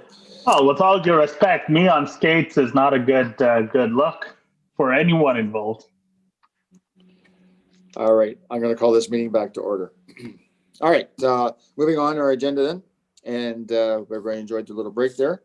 The next one we have is our municipal operating funding, and this is going to be brought forward by our Director Kevin Wepler, and it's moved by Councillor Desai and second by Councillor Patterson. So Kevin, if you wish to speak to that. Thank you, Warden. Yes, under the municipal operating stream, there was $1.39 billion that was made available to Ontario's municipalities to address pressures and local needs. This funding would be allocated in two phases, 50% allocated in phase one for all municipalities and 50% allocated in phase two for municipalities that require additional funding. The Ministry of Municipal Affairs and Housing provided confirmation on August 12th that as part of phase one of this funding that the County of Grey would receive a payment of just over $3 million to support the county's COVID-19 operating costs and pressures. The county will be accountable for the use of this funding and will be required to report back to the province in March 2021 with details on the county's 2020 COVID-19 operating costs and pressures, as well as the county's overall 2020 financial position and the use of the provincial funds in a template that's to be provided by the ministry. I, as the municipal treasurer, was required to sign an acknowledgement of this funding for the purpose of assisting with COVID-19 costs and pressures, and that the province expects any funds not required for this purpose in 2020 be put into a reserve to support potential COVID-19 costs and pressures in 2021. The province has emphasized that proceeding with an application under phase two should only occur if further assistance is needed to address COVID-19 pressures in 2020. Municipalities that cannot demonstrate 2020 COVID-19 financial pressures in excess of their phase one funding allocation will not be considered for additional funding. Based on departmental financial reviews and year-end projections, along with additional COVID-19 funding that has been announced, staff anticipate that the municipal operating funding phase one of just over $3 million will be sufficient to support the county's 2020 COVID operating costs and pressures. Therefore, a resolution of council requesting additional funding under phase two is not being recommended and an application is not being planned to be submitted. These estimates, I just like to qualify on that, as that's based on no outbreaks occurring or other extenuating circumstances that we don't know of right now. But looking at things right now, that this funding will be sufficient, we'll be able to carry funding over into 2021 to use in our 2021 budget. So that was kind of a recap of my report, and I'm happy to try to answer any questions. So just before I go to the questions from the floor, Kevin, you and I spoke the other day about if that was extended, and I know maybe certain fiscal calendars or whatever from different levels of government, but if that was extended, could that be a possibility that if you just said about if there's a follow-up phase that we need to funding and if it was extended, that would give us better opportunity to reflect back on if something did happen, right? It would. I still believe with the amount of funding that we've received and what the expenses we've incurred to date, that I don't think we'd still have an issue here with just 2 months left in the year. But I could see some municipalities being very close with that information. Would, you know, a longer time would be very helpful to some other municipalities for sure. Right. Good. Okay. Thank you for that. Questions from county councilors? Madam Clerk, is there somebody? Yep, Councillor Millen. Okay, go ahead, Councillor Millen. Thank you, Mr. Warden. Kevin, to what degree have we used that first phase funding? Or are you anticipating that we may have to send some of it back? Or do we have to hire an accountant from Ohio to figure out how we can use up the balance? Thank you for the question. I'm relying on what the minister has said, that any of this funding from phase one that we can carry over to 2021 and we'll use in the 2021 budget then. So that's the intent. I continue to see long-term care and paramedic services requiring increased COVID costs. So that's the plan, is the additional costs that they're going to budget in 2021, that will use all of this funding up at that time. But I cannot demonstrate that we're going to need more than the $3 million that we've got to get us through 2020. So therefore, I'm saying it's not appropriate for staff to make an application for phase two and ask for council for a resolution. Very good. I entirely understand that. Thank you very much, Kevin. Okay, thanks, Councillor Millen. Is there anybody else wishes to address this motion? Yes, Councillor Soever. Go ahead, Councillor Soever. Yes, and so how much of the 3 million do we have left? I just want to know, not precisely, but kind of round numbers. Round numbers, I would suspect we'd have about 1.1 million of it left to carry over to 2021 based on the funding that we're receiving and expenses we're seeing right now. Yeah. Thank you. Councillor Desai, Mr. Warden. Thank you, Councillor Desai.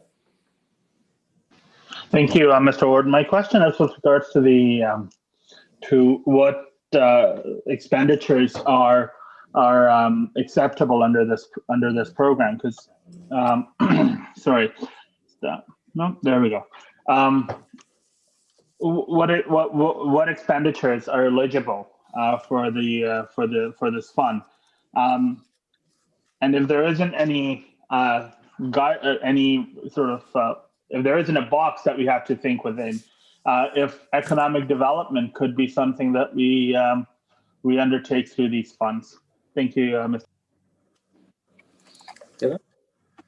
The answer to that is that we had to demonstrate the use of the funding, as well as any measures that you've taken into place to reduce the costs of your municipal operations as well.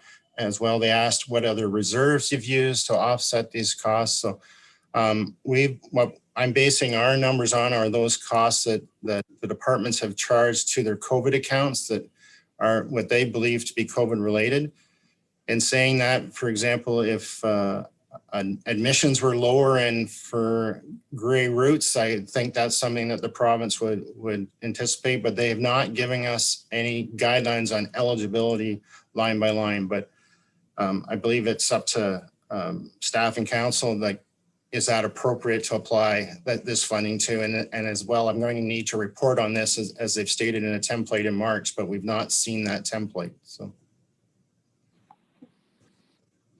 Okay. And sorry, just some of this too. Some of the long-term care, it's been helped by the province announced COVID-19 prevention and containment funding that we're getting every month now, which is really helped since our first projections on this. So there's as well, like gray routes under the MAP COVID relief funding, they received $100,000 announced. So all those are really helping as well. So on top of the 3 million, there's other COVID funding streams that's helping at the county level. Okay, does that answer your question, Councillor Desai? Yes, it does, Mr. Warden. Thank you.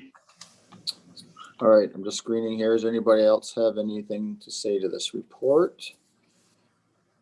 Okay, it's, again, it was moved in second. Hearing none, anybody opposed to this, this report? Hearing none, that's carried. Okay, moving on then to the housing option lands in Durham. And I guess it's moved by Councillor Mackey and second by Councillor Woodbury. And Kim, Madam CEO, and Randy, you're going to take this. So Madam CEO first, is that? I can start the presentation, and if I miss anything, Kim can help fill in any gaps that I may have missed. Sounds good. So good morning, everyone. So Committee of Management passed a motion on September 22nd, which directed staff to retain a consultant to provide an assessment report of housing build options for the recently acquired lands in Durham. The study would investigate the various housing options that would complement the future rebuild of Rockwood Terrace and would assess the capital and operating costs for the various housing options. Some of the housing models could include a campus of care model, which I know we've discussed at both the committee management table and council table, as well as explore some other options, including nonprofit housing, as well as private housing models based on the overall needs and market conditions within the area. Staff engaged with a couple of housing consultants with experience with these types of studies, as well as consultants that have experience in Grey County. And based on that staff review of consultants with expertise in this field, especially as it relates to exploring housing options associated with a long-term care build, staff have retained SHS Consulting to work on this study, which includes an architect subconsultant being Salter Pilon to prepare a concept plan and to assist with the costings of the options. SHS Consulting has completed recent studies of a similar nature for both Wellington County for their Wellington Terrace development in the town of Fergus, and Simcoe County for the Simcoe Manor development in the town of Beaton. Salter Pilon also has project experience with these various housing models associated with long-term care builds. It should be noted that while Salter Pilon is providing advice on this particular study, they will not be excluded from bidding on future work associated with the redevelopment of Rockwood Terrace or for any other associate development of the Durham lands. The project is designed to be done in two phases.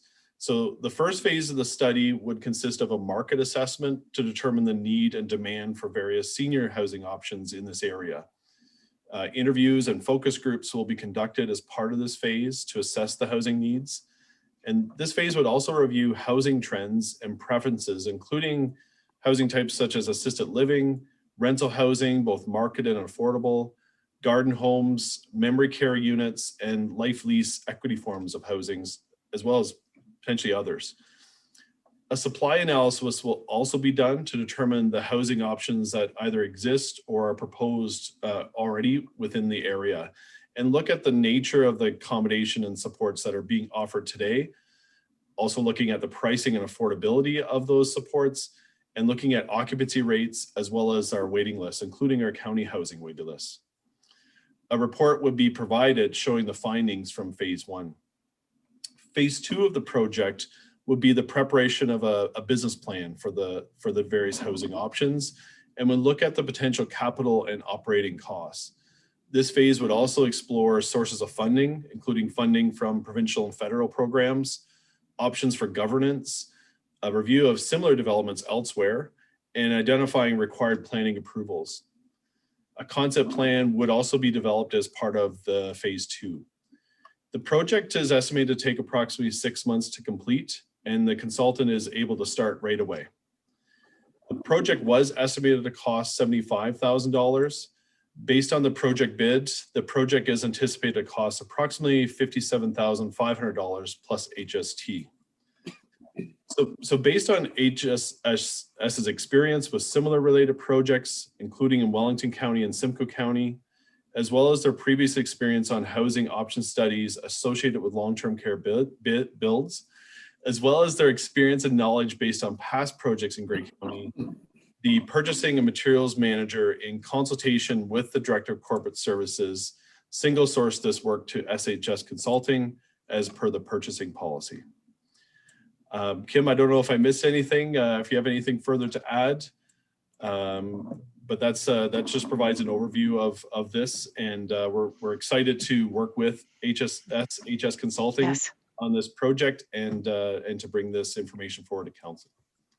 Well, thanks, Randy. And Madam CEO, do you have anything to add? No, I think Randy's covered it well. I think we're very fortunate that these two groups were able to accommodate this request. I think having the benefit of their extensive experience means that, you know, we're going to have a project that can come together and run efficiently. They have a good awareness of the kind of questions to ask and options for us to consider, and I'm really excited. I had a really good sense of their willingness to work with us and their understanding of some of the unique characteristics of Grey County. Great. Well, thank you. And are there any questions or comments from county councillors? Councillor Millen. Okay, go ahead, Councillor Millen. Thank you, Mr. Warden. I think it would be a fair assumption to say that there's going to be some benefit to the local municipality that this project is situated in. I'm wondering, is there an opportunity for West Grey to contribute to the expense of this consultant? Well, thank you for that comment, Councillor Millen, and I guess I'll head over to the Mayor of West Grey, Councillor Robinson. Well, thank you, Warden McQueen. And, you know, this is a great opportunity for all Grey County residents and certainly the residents of West Grey. If it is something that Grey County is interested in, certainly I do know that West Grey Council is most supportive of this project, not only for the local initiatives and opportunities, but for Grey County overall. So that is a very positive question, and I think it's something that West Grey Council should entertain. I also have a comment afterwards, if I might. Okay, I don't know if there's a follow-up from Councillor Millen, but I would say if not, you continue on. Councillor Millen, do you have any further comment to there? No. Okay. So then, Councillor Robinson, you can continue on then. Well, thank you. I just want to say that this is a really great opportunity to conduct the assessment and also for Grey County Council to be presented with a concept of the property and what this overall housing inventory could do with regard to the Rockwood Terrace and also for Grey County residents overall. As I understand, there will be a report through Grey County planning that will be on our West Grey planning meeting in November. So we're certainly most interested to look at what that report will present. And I also think that is a grand opportunity at that time for West Grey Council to look at if there's any opportunity for funding. Thank you. And it could be in-kind funding as well. Yeah, there's many opportunities. So it's just an exciting project for all of Grey County. So thank you. Okay, thank you. Anybody else wish to speak to this report? Yes, the CAO has some comments. Okay, Madam CEO. Oh, you're on mute, Kim. Apologies. One very quick correction, and I'm sorry if this didn't get to the delegation discussion earlier this week, Mayor Robinson. Randy and I had discussed whether or not it made sense to bring the planning report at this stage, or whether it would be more useful to delay that till we got a little farther in our work with the consultants. And our feeling was that it likely made more sense to come forward in the wintertime once some of this background work had moved a little further along. I don't know, Randy, if you want to speak to that at all. Yeah, I think we'll have definitely a lot more information for sure in the first quarter of 2021 once we have at least the findings from the phase 1 report, and even starting to get into some of the concept plans that Seltzer Pilon would then help to create. We are also actively going to be putting an RFP soon to work on the D6, looking at some of the servicing capacity and servicing options and some other work that needs to be done in order to prepare for eventual shovels in the ground on those properties. So that's something that we're also actively working on. And again, we will have further information on that in the first quarter of 2021. We're happy to provide an update to West Grey Council, or to any other councils for that matter, in terms of where we're at with this particular project. But I think we will definitely have some further information in early or later on in for sure the first quarter of 2021 that we can definitely present and bring forward to West Grey Council as well as Mr. Warden. Go ahead. Thanks, Randy. Thank you. Through you, Mr. Warden, I really appreciate that update, and certainly I think that's a good update for all members of council. West Grey Council in particular will anticipate that report when it is available. Certainly understand timeframes definitely do change, but what I would ask at this point is it most appropriate now to provide a media release out to our Grey County residents so that they know the status and the update at this point in terms of where we're at with the project? Pending the consideration with council on this particular item being in the positive, could we at the county level issue a media release? Thank you. Thinking Rob Hatton, but Madam CEO, or I think that would be just fine. I think with council's support today, then we can move forward and share some good news with the public. Very much appreciate that. Thank you. Thank you, Councillor Robinson. Are there any other questions or comments with regards to this report? Nobody there, Madam Clerk? No, nothing that I can see, sir. All right, and like I said, it was moved by Councillor Mackey, Councillor Woodbury. Anybody opposed to this report? Hearing none, I would determine that to be carried. All right, moving on then. Moving on to the next report, it's been moved by the Deputy Warden and Councillor Hicks, second by Councillor Desai. This is with regards to some changes to the inaugural session. And Madam Clerk, I think this is, you're going to sort of speak to this one. Oh, you're on. I am. And who would have thought in March that we'd have to think about inaugural in a totally different way? I'm bringing this report forward for council to have some initial discussion related to the 2021 election of the warden. 2020, as we all know, has been anything but normal, and looking ahead to 2021, the inaugural session is fast approaching. It's hard to believe that it's not that far away. Recently, council approved changes to the procedural bylaw to allow electronic participation in meetings. These changes did not cover all of the areas of the election of the warden, including receiving nominations on the floor, scrutineers, secret ballot, and timing.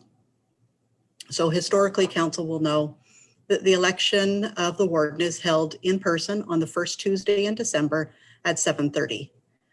Nominations, speeches, and the election are held and then followed by a social function. The impacts of COVID-19 have required staff to think outside the box and look for alternatives for electing the 2021 warden. Staff are looking for some discussion around holding either a smaller in-person inaugural session or an electronic meeting with some changes in process for this year.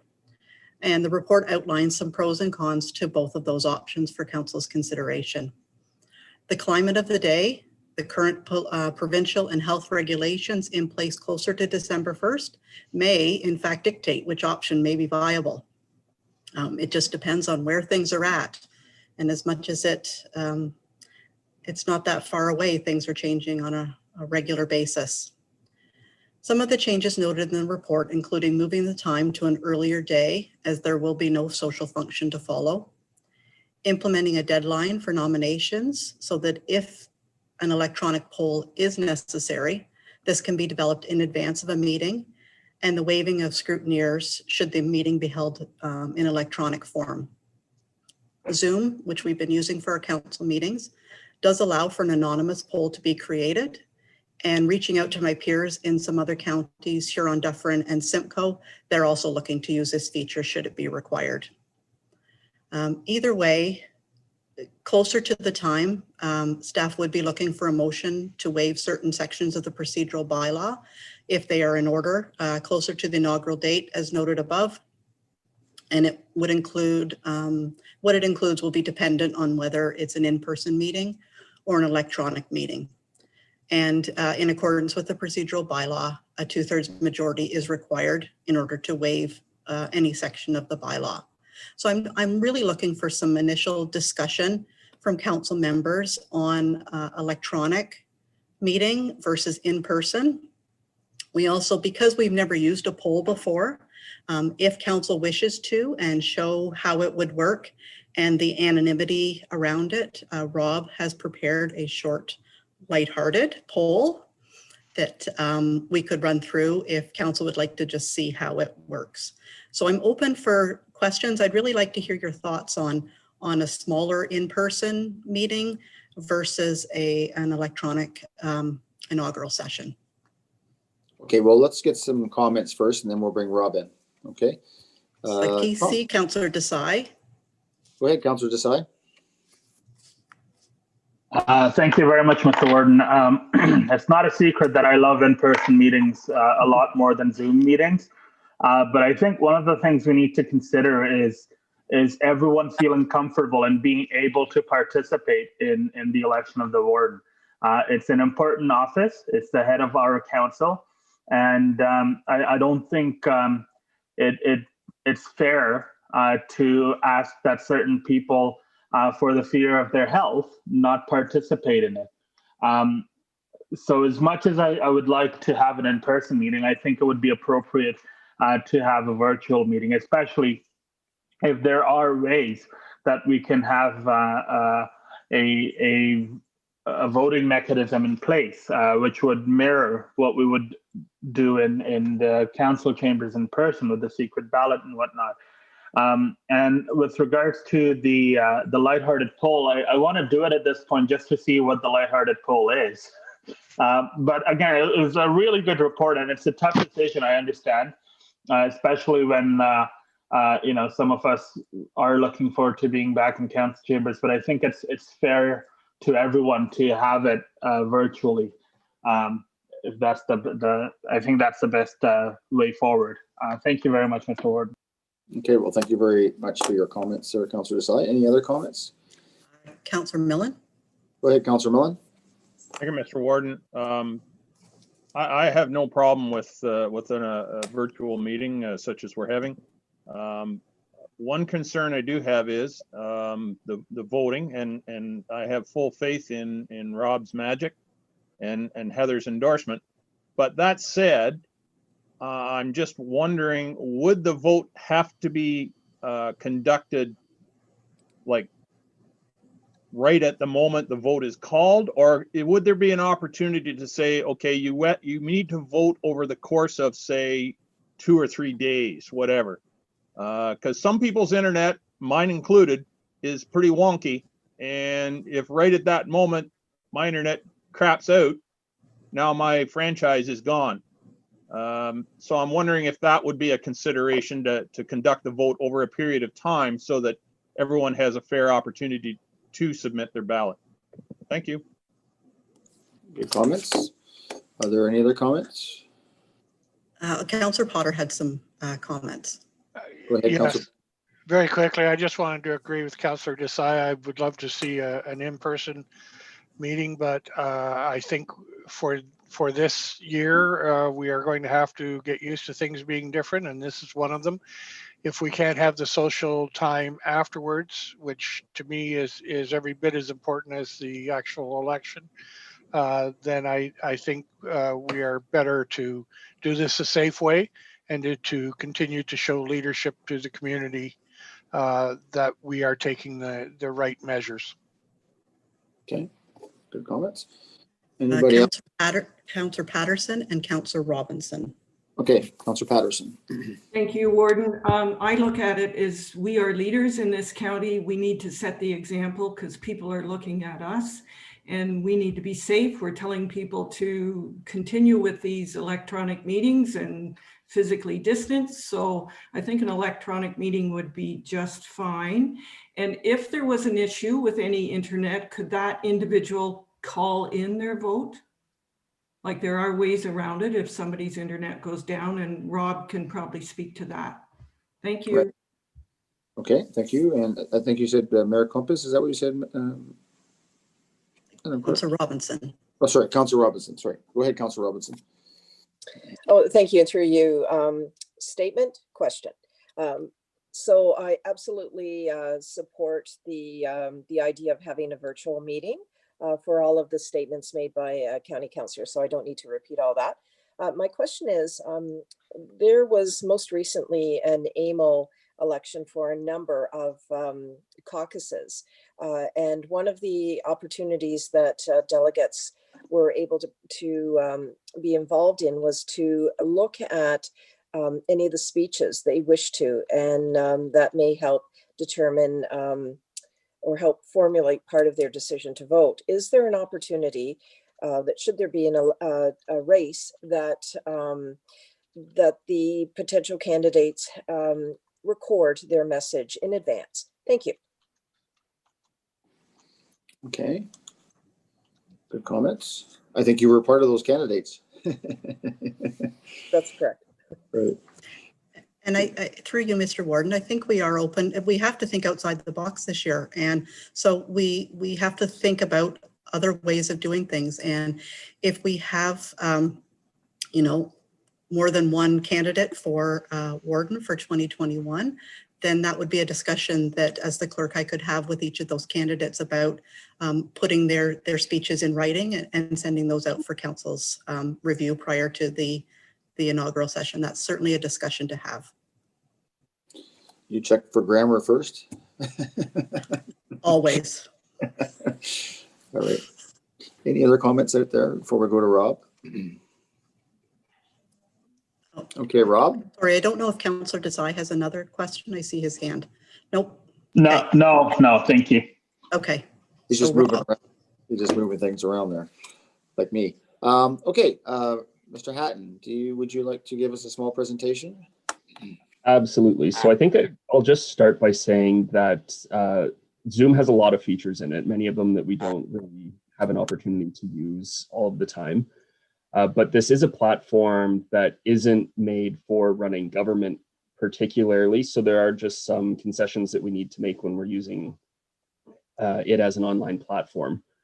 So launching a poll is quite straightforward. However, on the actual election night, what I would need to do is I would need to change all councillors' roles to attendees to ensure that the poll is only going to councillors.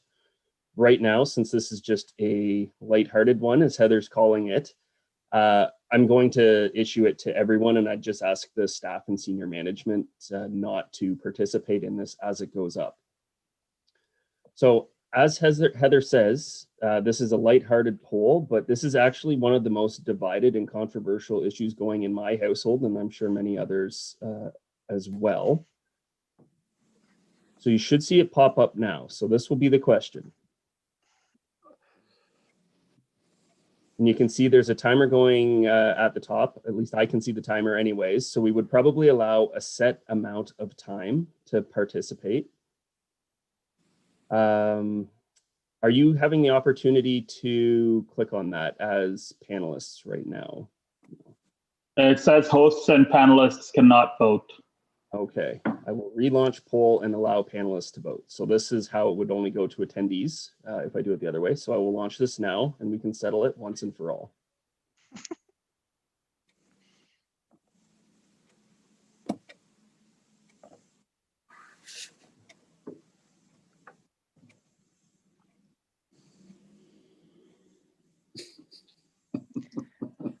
If we can't have fun, what can we do, right? All right, so I think that probably is enough time here. So as we can see, Heather, the correct way to hang a toilet paper roll is over the front. And I can share this out to everyone so you can see the result. Over the front with sheets draping outwards This is unanimous, and Heather, you can probably prepare the bylaw on that one now. Mr. Warden, I was going to complain there was no chance for debate, but I guess we don't need it. Well, I guess we all learned this. We all learned it at school. Which way to hang toilet paper, I guess. Eh? I guess Okay, that's a good how it would run on the day of inaugural. And as I said, we would look for nominations prior to that. So Rob would have the opportunity to build that poll prior to the meeting. And I appreciate all of the comments that council has provided today. I do see Councillor Millen's hand up again. Yes, go ahead, Councillor Millen. Thank you. So that was fairly straightforward, Rob, but as Councillor Patterson pointed out, if somebody's internet crapped out, could they phone in? How would that apply to what you just did there? Rob? So if the phone in, I don't believe you can participate in votes by phone in. We could probably concede it another way in that you call myself or whoever the vote taker is, and we would add that to the totals. But there, as far as I know, is not an option for phone participation in the polls. Can I? Right. Okay. Go ahead. Who would like to speak? It's me, Kim. Through you, Mr. Warden. Rob, on the back end, do you see how many people voted? I know you don't see who voted, but do you see how many voted? Yes, I do. I could see there that we had 15 votes submitted in that practice poll. All right. You don't know who exactly didn't vote, so you couldn't get on and phone back and say, Mr. Millen, you haven't voted yet. No, that is the compromise with the anonymous voting, is that I can't see who has or has not. I can only see the totals that they're submitted. And when people voted and they clicked submit, do you get something back on your screen? I didn't vote, so I don't know. Did it, for those of you that did vote, when you submitted your vote, did something happen that you knew that it was successful? The voting screen just disappeared. Okay, so that. But you don't get an acknowledgement that your vote has been tallied. Yeah. Per se. Yeah.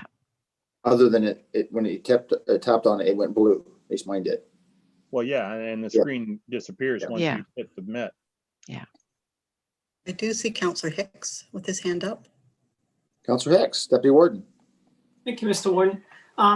In the poll that we just did with the toilet paper, we saw on the screen that 15 people voted in total. There should be 18 of us around the table. So even in that poll, we could probably see that there were 3 people who did not vote. Would that be correct, Rob? That's right. Yeah, we only had 15 votes that were submitted there. So I guess playing that out at inaugural, if we're voting on the vote for warden, and we saw that there were 15 votes, but yet 18 people, I'm going to say in their seat, 18 people present, but 15 vote. What would we do if everybody said, well, I don't know if my vote counted? So all 18 of us, I would assume, would want their vote to count, but we can see that only 15 were counted. Would we redo the vote until we had 18?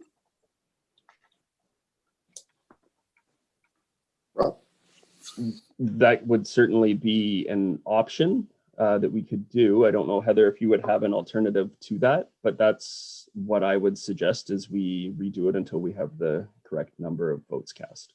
Yes, I would see that, or until there's a clear majority. So if we had 15 votes cast and 13 of them were for a particular person, then that would be the majority of council. Okay. I do see Councillor Thompson and Councillor Body. Okay, go ahead, Councillor Thompson, and then Councillor Body. Thanks very much. So I've had one thing to do and I messed it up already. So it took me a little longer than the rest of you to figure out how to use that poll. I guess that's why I'm not a county councillor and I'm just a township councillor maybe. But without the commentary, I would say I figured it out at the very last second, but I have no confidence that I was one of the 15 and not one of the 3. So So you're right. That is a bit of a question about nothing confirmed. So, if you ask me if I was one of the 15, I would say 50-50 chance. So you really don't have the confidence at the last second. So maybe with that, would there be a call out from Rob to say, has everybody voted? Do you need more time, or is that something that maybe, or you allot so much time there? For sure, I think that's something that we could plan ahead of time, is that we'll allow 2 minutes for voting, and I can do a call out when there's 30 seconds remaining or something along those lines, just to ensure that everyone does have adequate time. That was rushed through there. So when that 2 minutes is going on, Rob, can you see like 10, 12, 14? Can you see that many votes are coming in, or do you only see it after that's all done? I see them as they're submitted. I see the number climbing. Yeah. So if all of a sudden you see 18, then you know then everybody, yeah. Yeah. All right. And if there was a situation that somebody couldn't vote, can that be confirmed by email through telephone? Or is that something that telephone is suffice? The only reason I say by email, it sort of is it's a timestamp as well, right? So if someone is not able to vote, if they're having like a technical issue, for sure, I can have my cell phone number out there, so someone can give me a call or text me if they're having difficulty, and I can inform council of that, and then we can try to work through that problem. Right. I guess the other question I was saying though is, if somebody was saying, well, how do we know that's the vote? If it was by a text or email, it's a timestamp that it shows. Other than verbal, it's a timestamp from the email or the text. So it's another way of confirming. I guess that was the point I was saying. Mm-hmm. Yeah, that would work if someone's internet was down and they notified us that they needed to do a vote as an alternative method. I could certainly track that. There would be a record of that timestamps for validation. Okay. Any other comments or any thoughts? Any more thoughts there, Rob? We do have Councillor Body and Councillor Hutchinson. Oh, yes, that's right. Sorry about that. Yeah, go ahead, Councillor Body. I apologize. Go ahead. This is obviously a Democratic conspiracy. It's going to end up in fraud. We're going to have 21 counts. It's going to take us 2 weeks to count the votes. And I'm taking this to the Supreme Court of Canada. Just kidding. Somebody had to say it. Oh, I know. You've been listening to too much news. I was gonna say, is Owen Sound building a wall and making George and Bluffs pay for it? Oh dear. No, we're gonna build that wall a little farther south, Cash. Yeah. It'd be the best wall that's ever built. Ever. Just watch. Never been a better wall built. All right, we'll bring it back. Okay, who's next, Madam Clerk? Councillor Hutchinson. Go ahead, Councillor Hutchinson. Go ahead.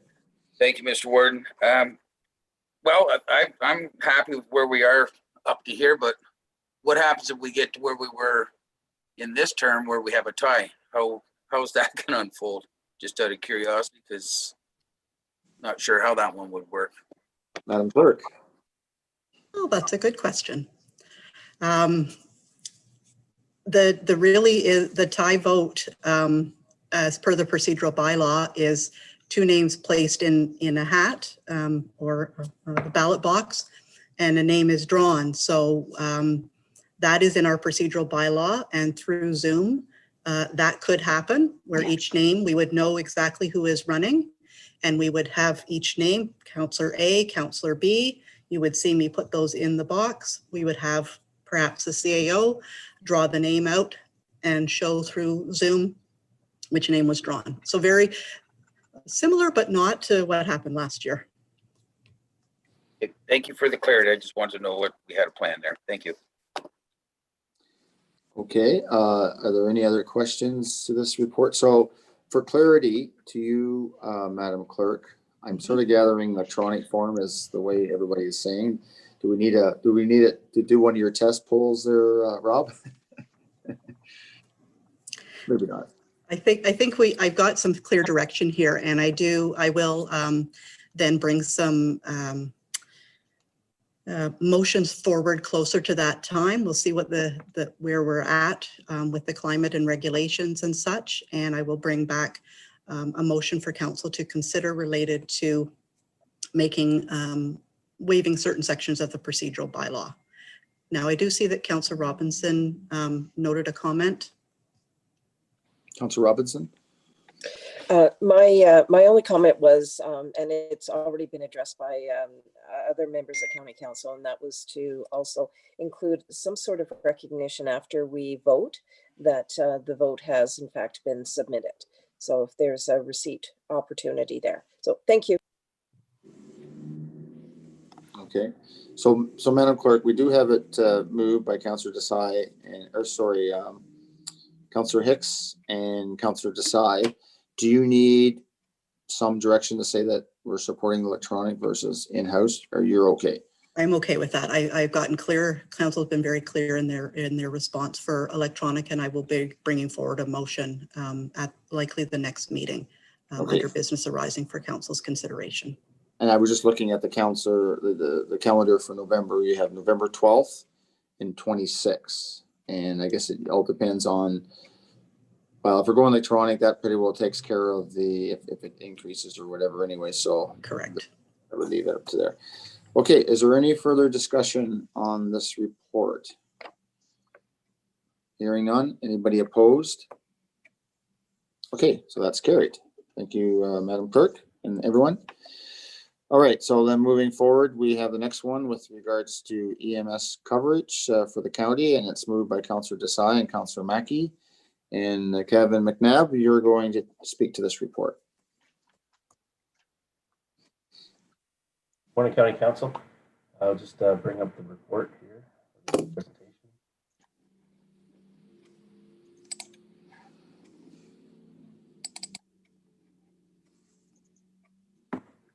Everyone see that? Yep. Okay, thanks. I just wanted to recognize Joel Meyer, GIS specialist, for his assistance with this, as well as Mary Lou Spicer, and Joel will be presenting as well. Mary Lou will be on if there's any questions around the financial that I can't answer. So thank you for this. This is a follow-up report to the response time submission from August, where we asked to bring a report back to look at response time enhancements. So the recommendation that this report be received and that response time enhancement be considered for 2021 budget, and that staff participation continues in the development and implementation of new models of care in the community. So Grey County Paramedic Service is required each year to submit a response time plan, and we're also required to report on those plans. What we've seen is emergency call volumes increasing over the last number of years, particularly since 2016 in our emergency call volumes. But over the last 10 years, we've seen a 3.4% increase yearly for code 3s and a 5.9% increase for code 4s. In the call volume from 2019, what we're seeing now is our calls are actually just around 1,000 calls over from when we developed the response time standards in 2012.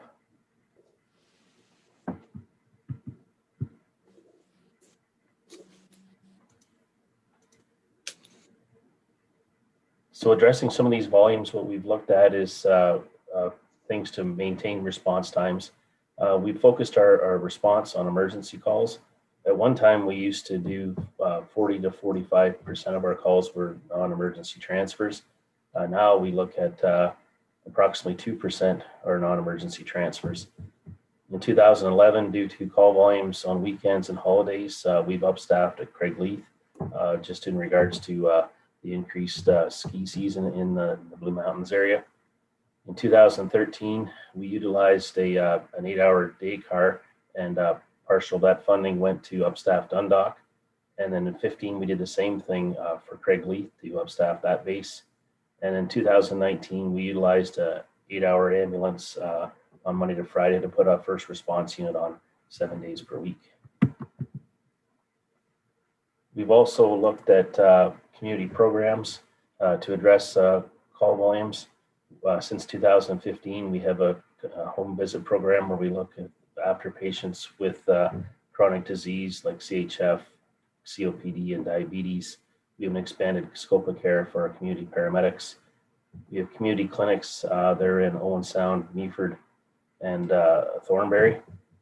We've started now with vulnerable patient follow-up. We look at high use callers and we connect them with community resources, whether it be home care, 211 community connections, as well as addictions services.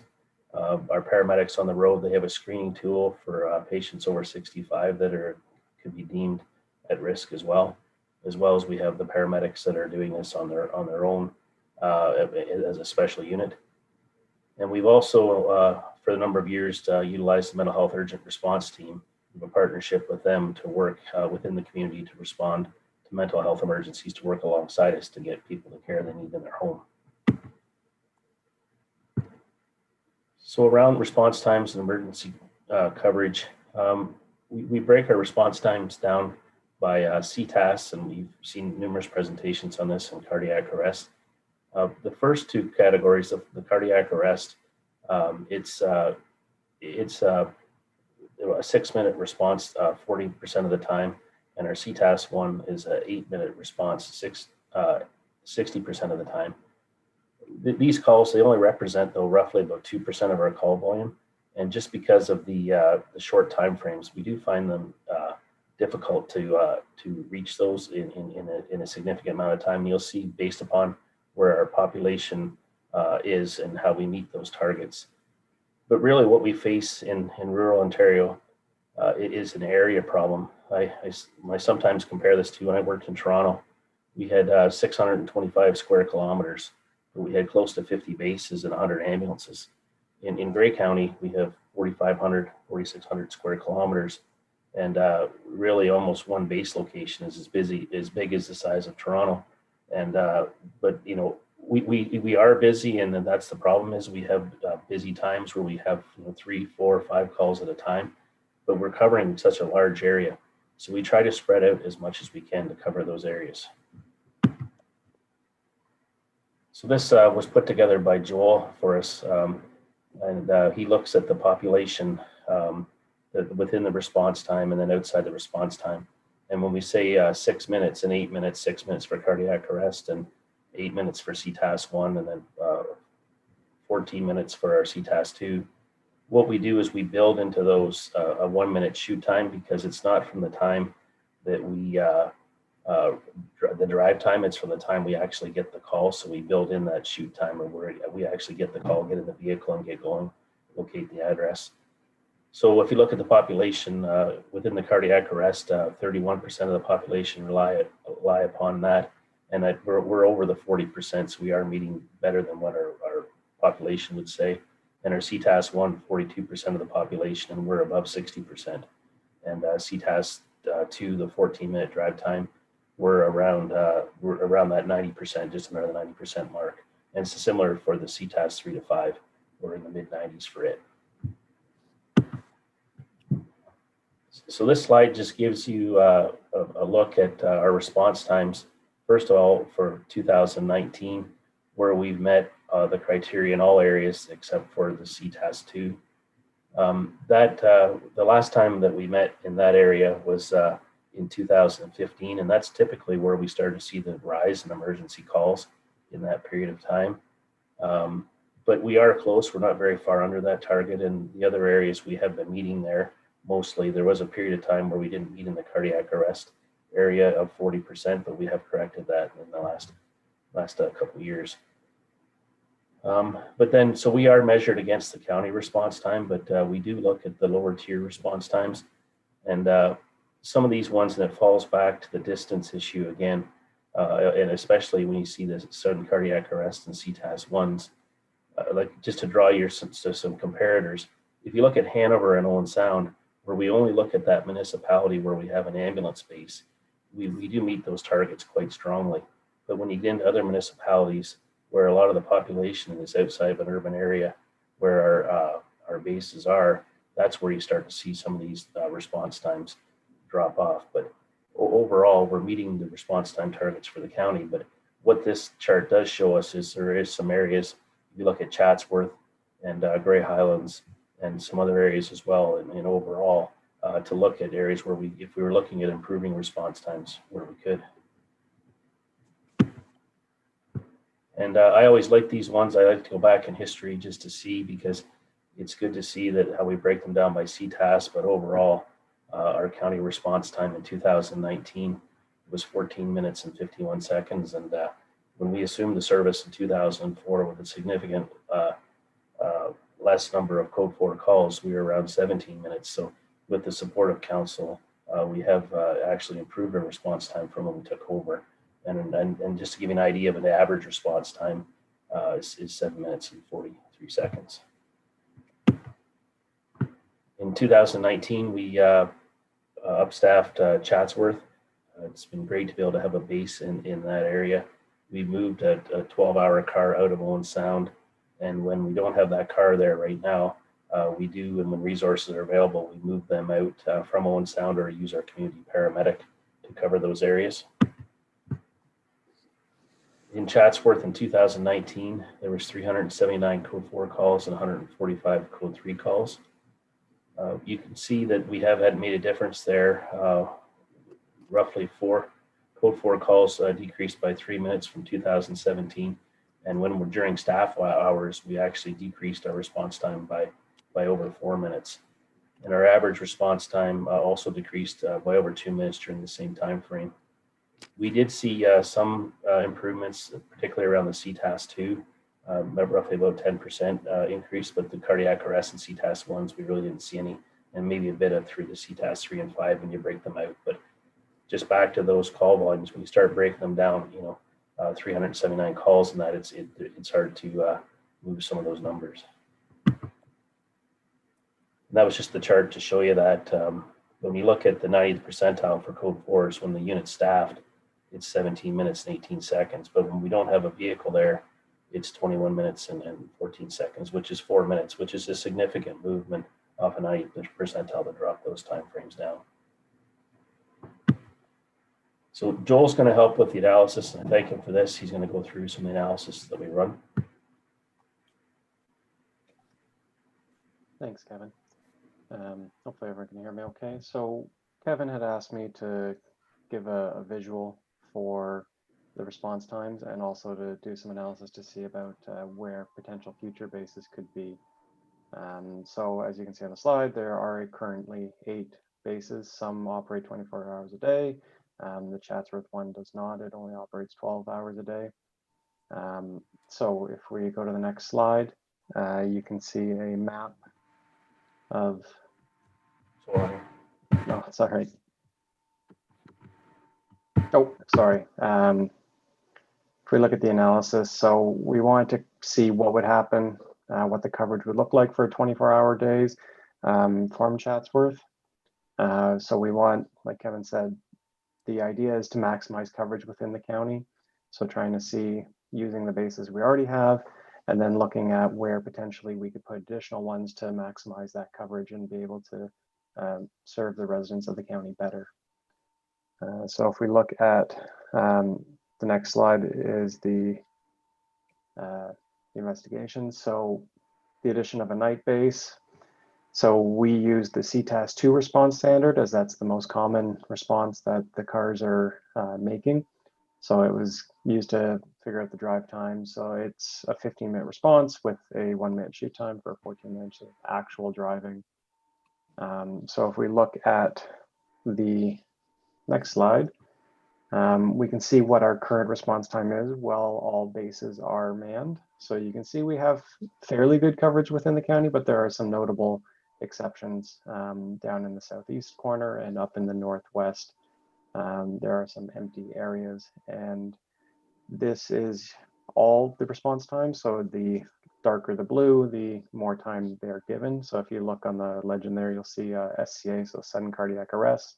That's a 6-minute response time, including your 1-minute shoot time, all the way to a CTAS 3 and 4, which is 20 minutes. So this is using your drive time here, trying to create these shapes to see what sort of coverage we have within the county.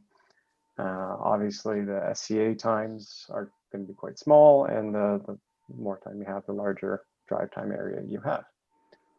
Moving on to the next slide, please. So we looked at two different scenarios here, and the next few maps will show this. The first one was what would happen right now if Owen Sound and Meaford both had a call. Something that's not uncommon, two bases getting calls. So it does require mobilization of different units throughout the county in order to extend that coverage. So certain units go to a standby coverage here, you can see. So right now, if Owen Sound and Meaford are on a call, they're not available. So in the evenings when Chatsworth is not available, Markdale has to drive all the way up to Owen Sound. Dundalk drives to a standby location in Flesherton. Craigleith drives to a standby location in Thornbury in order to provide coverage. The orange polygons around these locations are the CTAS-2 response. So that's the distance that they can drive and the coverage they're providing. And you can see in the evenings that the coverage is severely diminished when there are two calls out. So one of the investigations we looked at was whether if we put Chatsworth on its own on a 24-hour call, how much additional coverage would be offered. So if we look through the next slide here, with Chatsworth on a 24-hour schedule, you can see that with it driving up to Owen Sound and with Craigleith driving to Thornbury, there's still significantly more coverage within the southeastern portion of the county than if Chatsworth didn't have that 24-hour call. The second scenario we looked at was if there was a single call in Owen Sound in the evenings, it would still require significant mobilization of standby units if Chatsworth doesn't exist. So if we look here, the two, one with a Chatsworth vehicle and one without, with a Chatsworth car being there, it means that only Chatsworth needs to drive up to Owen Sound as opposed to Meaford coming over and Craigleith coming over. So it allows much more coverage within the shoreline there on Georgian Bay. So the next investigation we looked at was where could potential additional bases be located. So we took all the calls between 2013 and 2019. So it's just over 93,000 total calls. And then we divided the county into a bunch of hexagonal grids. Each grid was then associated the optimum number of calls using the stations we already have. And we were able to allocate theoretically where each call could be responded to by our bases as well as the neighboring bases. So we looked at Mount Forest and Wyerton. So this gave us a theoretical location for two new bases if we were to put them in. And they were ranked too, and that's all in Kevin's report. So you can look at, there's one just outside of Ben Allen there and one in Feversham. These would be the theoretical locations that would be able to maximize the coverage within Grey County. That's all for me. Thank you. Well, just to finish off here, also, it's more than just putting resources at a problem of increasing call volumes. And again, we are all under the, we all know that, you know, putting resources at something endlessly is not something that's financially sustainable. But so we are responsible to look at, you know, different ways and doing things differently as far as new models. And the government, they've been working on this for a number of years, and it is moving forward now. The first one is around dispatch, about putting a better dispatch tool in to better prioritize 911 calls, as well as able to redirect low acuity calls to other appropriate care within the community. And with recent changes to the Ambulance Act, it allows us to start to do some of the work in that area. We have a very strong community program, but this program actually starts to bring it into the 911 side. So this looking at options of treat and refer, treat and release, alternate destination models. It also gives us the ability to look at vehicles as far as responding paramedics, is being able to send single person responding paramedics with the potential of not transporting if we have adequate resources, and it's from the community to assist us, and as long as it's safe to do so.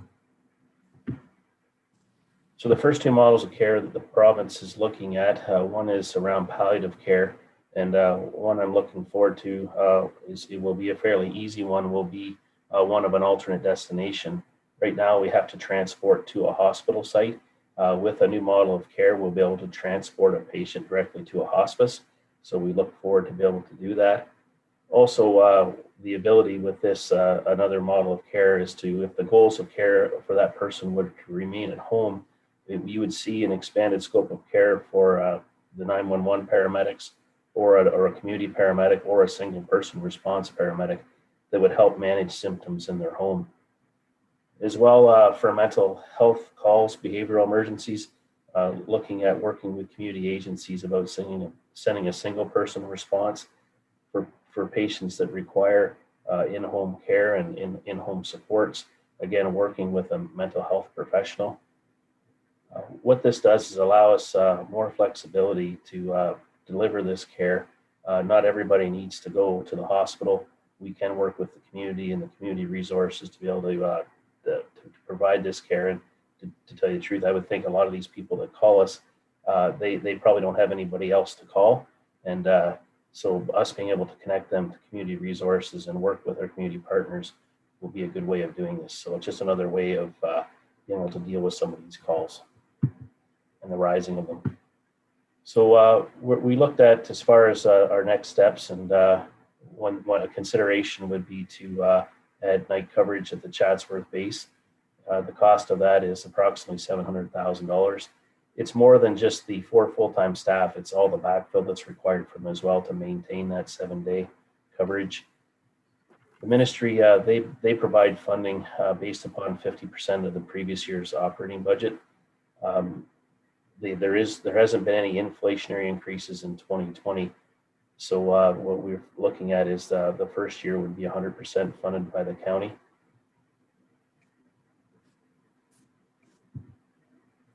So just in closing here, to meet response time targets and the setting of year-over-year increases, we need to look at a combination of additional resources and it changes the way we deliver our service. We would not recommend increasing our response times at all to meet them. We'd like to continue to work towards meeting them. But by doing this, by adding incremental ambulance resources and also modernizing our service delivery, we feel that this is the best way to maintain and improve upon our response times. Okay, thanks, Kevin. And just before I go to County Council, just a quick question, couple quick questions. You have EMS vehicles that move around a bit, right? So they could be, like I've seen it at night where one will be sitting at a certain intersection or they'll move around. And my other question to that is probably seasonal changes your response or your type of calls. I don't know if you have any comments there. Yeah, so as a call happens, and I've said this a lot, like the call that happens, I'm concerned about what is happening on the call, but really what I'm concerned about is what's in place to handle the next call. Because especially there's 2 calls in one community, so moving resources within the county to split those response times. So that's where you see sitting in Thornbury and Allen Park and Flesherton. Those are our standby locations, those types of things. So you see those. And sorry, what was your next question? Well, so just depending on the season, your seasonal calls could probably vary. Plus, you got winter, so you have to accommodate that as well, right? Yeah. So we do see spikes. I would say July and August and December. You know, July and August tourism and stuff like that. More people in the community, as well as December. Those are kind of our peak months. But there's about that's where the peaks are. But you know, it's outside of that's pretty steady. But weekend ski season, we definitely feel it with multiple calls at once. That's one thing we feel a lot at the ski season. Right, right. And especially toward a weekend. Weekends and holidays. Yeah, no doubt. Okay, well, thank you for that. Questions, Madam Clerk, you had a list of people? Yes, I do. Councillors Robinson, Potter, and Millen. Okay, I'll go down through that list. Okay, go ahead, Councillor Robinson first. Well, thank you, Mr. Warden, and I don't know why my video went off. I must have pressed the wrong button there for a moment. Anyway, Kevin and Joel, thank you very much for a comprehensive report and presentation. Most appreciated. I'm very supportive of the staff recommendations, and I appreciate the positive progression that paramedic service has made for response times and service enhancements for Grey County residents, businesses, and visitors. So well done. Thank you. Okay, well, thank you for that. Councillor Potter and then Councillor Millen. Thank you very much, and I'm happy to see consideration being given to Feversham. I think we have a big open area in this side of Gray that needs improved service, and I think that is a good step. But Kevin, I just wondered, are you seeing any impacts as we get this influx of people moving in from the cities? We are not alone, by the way. I was on a call yesterday, a webinar with communities across Canada that are having the same issue. But I wondered if you're seeing any impacts, whether we have a way of tracking what's going on and how we might deal with that. Okay, Kevin. I don't have specific data. I know that, like for instance, in the town of Blue Mountains on weekends and holidays, like our call volumes do spike, and we do have a number of calls happen at once. I know the July and August numbers, like they're up there, so I would think that's a traveling season. I know, like, these are just the anecdotal things I know. Like, I haven't looked at it, but I know even when the our initial community shutdowns happened, there was a significant reduction in car accidents with less people on the road. You know, and as soon as the road started to increase, the accidents started happening. So those are anecdotal, but that's something that, you know, with Joel's help, we could look at some of that information and you know, having that data available. Good. If I might just, Mr. Warden, just very quickly, yeah, because a lot of what we see as traditionally as weekend traffic or seasonal is now becoming full time. And we're trying to track that in our community, and I know others are too. So I think we're going to have to watch that and see where these populations settle and whether our models and what we have, our levels of service still meet the need. Right, very good. Okay, next, Councillor Millen. Yeah, it was just a comment, not a question. I just, you know, I see the requests there, the resources that are required to upstaff Chatsworth at $750,000. That's an annual cost, and it'll only go up. You know, I guess if this report had come, and I know this isn't a formal request, that'll come at budget time, but if this report had come ahead of the cycling report, I think I would have been inclined to support more resources to first response than signs for the cyclists. But I mean, again, it goes back to our strategic planning as well. It's a matter of priorities. And I think we need to think seriously about what our priorities are for the residents of this county. And I thank Kevin and his team for the work they do, and stay safe out there. Thank you. Thank you for those comments, Councillor Millen. And I think Councillor Mackey, I think you were indicating you wish to speak. Thanks, Mr. Warden. And yeah, sincere thanks to Kevin and Joel. Those maps were really helpful to understand where the gaps are. So I certainly appreciate the maps. And Chatsworth would be more than welcoming and having a 24-hour service so that we can assist our neighbors to the north and to the south. Just a question, Kevin, in regards to the coordination of vehicles. Is there coordination done with Bruce County and Simcoe County when you know, our buses are out on a call? Are some of those other resources in the neighboring counties moving in closer to assist? Questions, Kevin? Generally, the day-to-day when calls happen, we use our own resources. But for instance, in London, the same desk, they call it the North Desk, they look after Bruce County as well as ourselves. So there's coordination when resources get short, that of where we position vehicles, and we help them out and they help us out. And it's the same with Simcoe and Dufferin. It's a different dispatch area. So we have to deal with Simcoe and Cambridge. But in those settings, we do help them out. And whether, you know, if we were really short, they would come in. There's times they cover from their base locations. We make sure somebody's at that next base location. But that's all considerations that we take into account.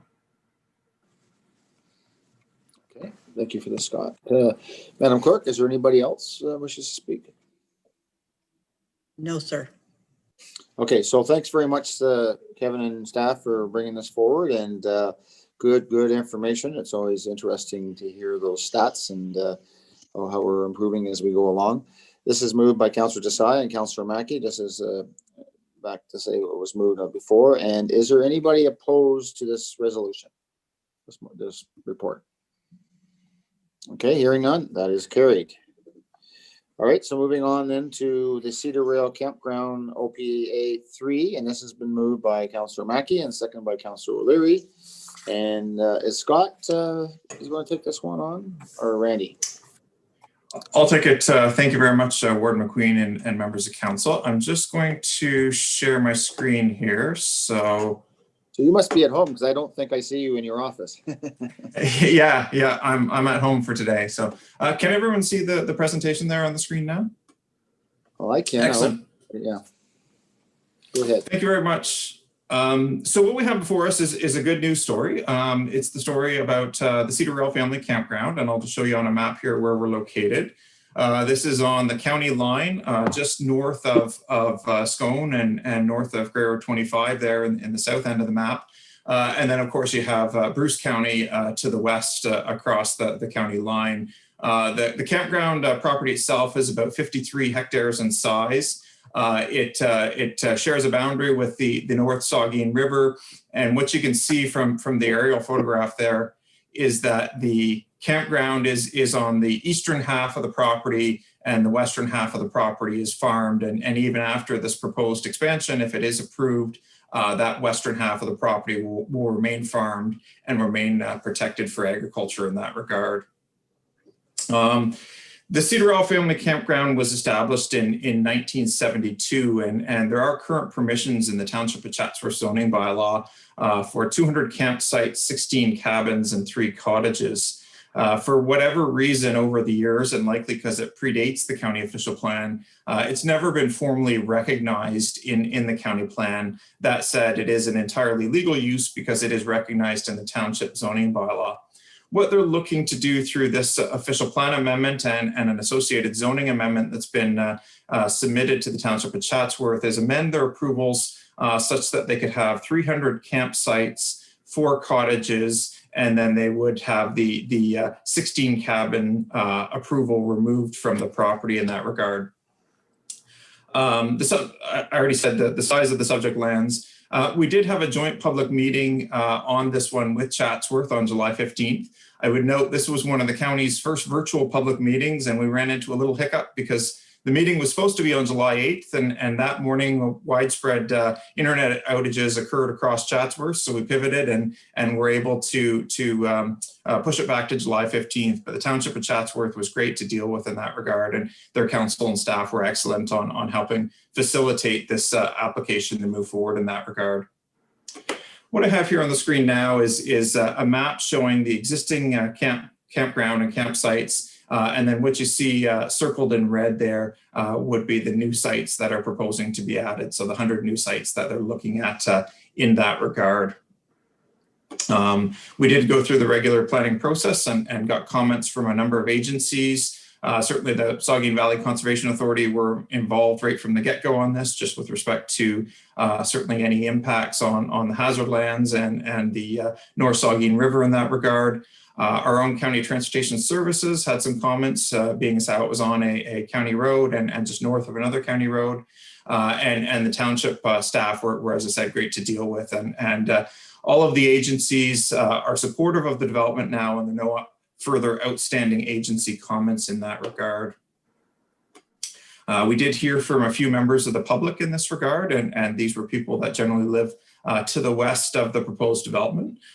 Some of them were just general questions and wanting information about how to join the Zoom council meeting in that regard.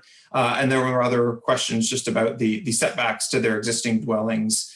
Township staff took time to chat with some of these folks and help them understand that the proposed new sites would be sort of infilled amongst the existing sites, and the campground wouldn't be expanding any further west, and therefore not moving any closer to their properties in that regard. So that helped satisfy their comments in that regard.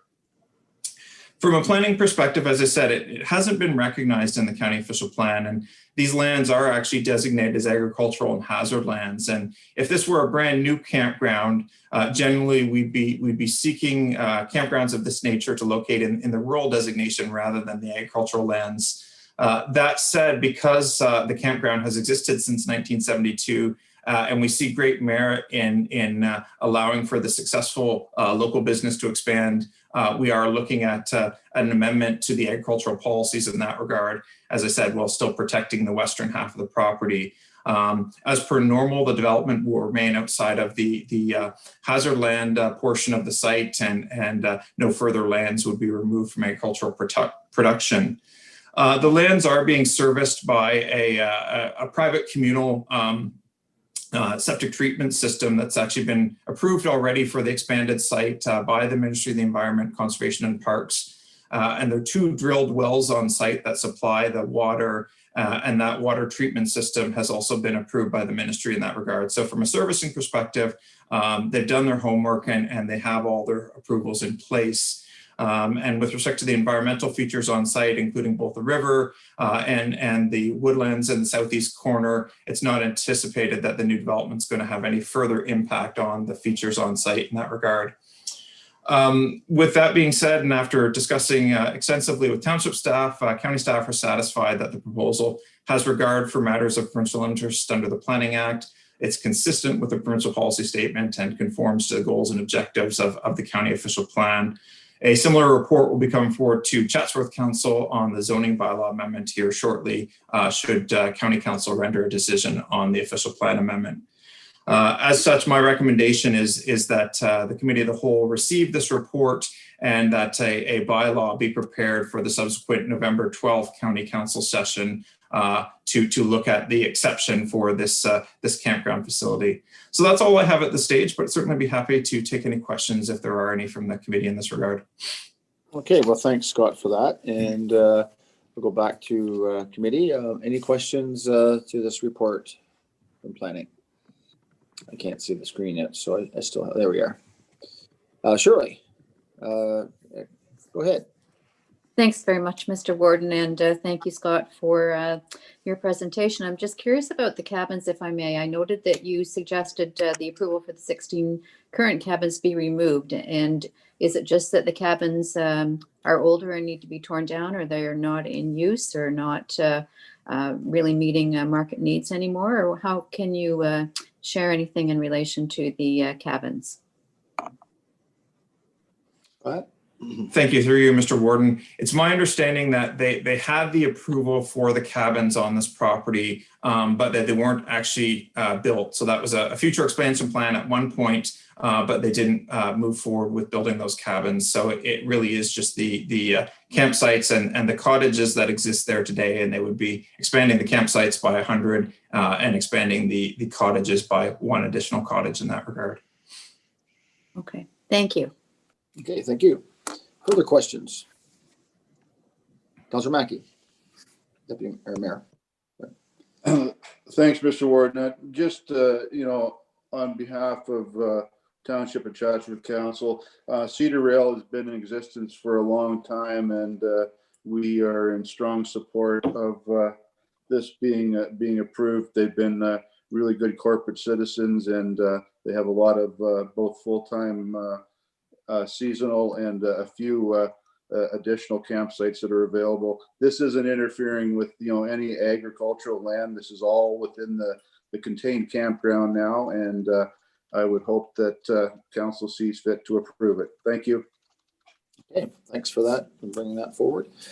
Any other comments from county councillors? Madam Clerk, is there anybody who wishes to speak? No, okay. sir. Okay, thank you, then, Madam Clerk, and it's been moved by Councillor Mackey and seconded by Councillor O'Leary. Is there anybody opposed to this resolution, this report? Hearing none, that is carried. So, County Council, I think through you, Madam Clerk, we're going to go back to the item that was pulled now, item B, and that's with regards to correspondence from the municipality of Meaford, countywide waste management program, and Mayor Soever, Councillor Soever, it's you pulled this item. So we need Yes, it moved and seconded. I'm sorry. before we can speak to it. So, Councillor Swerver, are you moving this? Yes. Okay, who do I have for a seconder? I see Councillor Carlton. Okay, Councillor Carlton. Okay, thank you, Madam Clerk. Go ahead, Councillor Swerver. Yes, I just have a question. This correspondence, it talks about a countywide waste management program, and it says it's to be received for information. And I do recall that at our strategic planning meeting, waste management and source separated organics were mentioned as well. And I believe in the discussion, it was talked about a countywide program. So since we're just receiving this for information and there's no action proposed, but yet there seems to be some kind of an action in under emerging projects and our strategy session, I'd just like some clarity. Are we planning on moving forward with this or considering it? Because you know, I know in Simcoe County and Dufferin County, they do handle the waste at the county level, but the costs are considerably more. For instance, if you total all the costs and divide by the households in Grey County, the individual municipalities, it works out to about $120 a household. Yet in Simcoe, we're at $249, and in Dufferin, we're at $189. So that's considerably more than the average for Grey County. And particularly, Grey County costs go from a low of $44 in West Grey. Congratulations, Mayor Robinson. I wish we could do the same. We're at 186 and Southgate is at 231.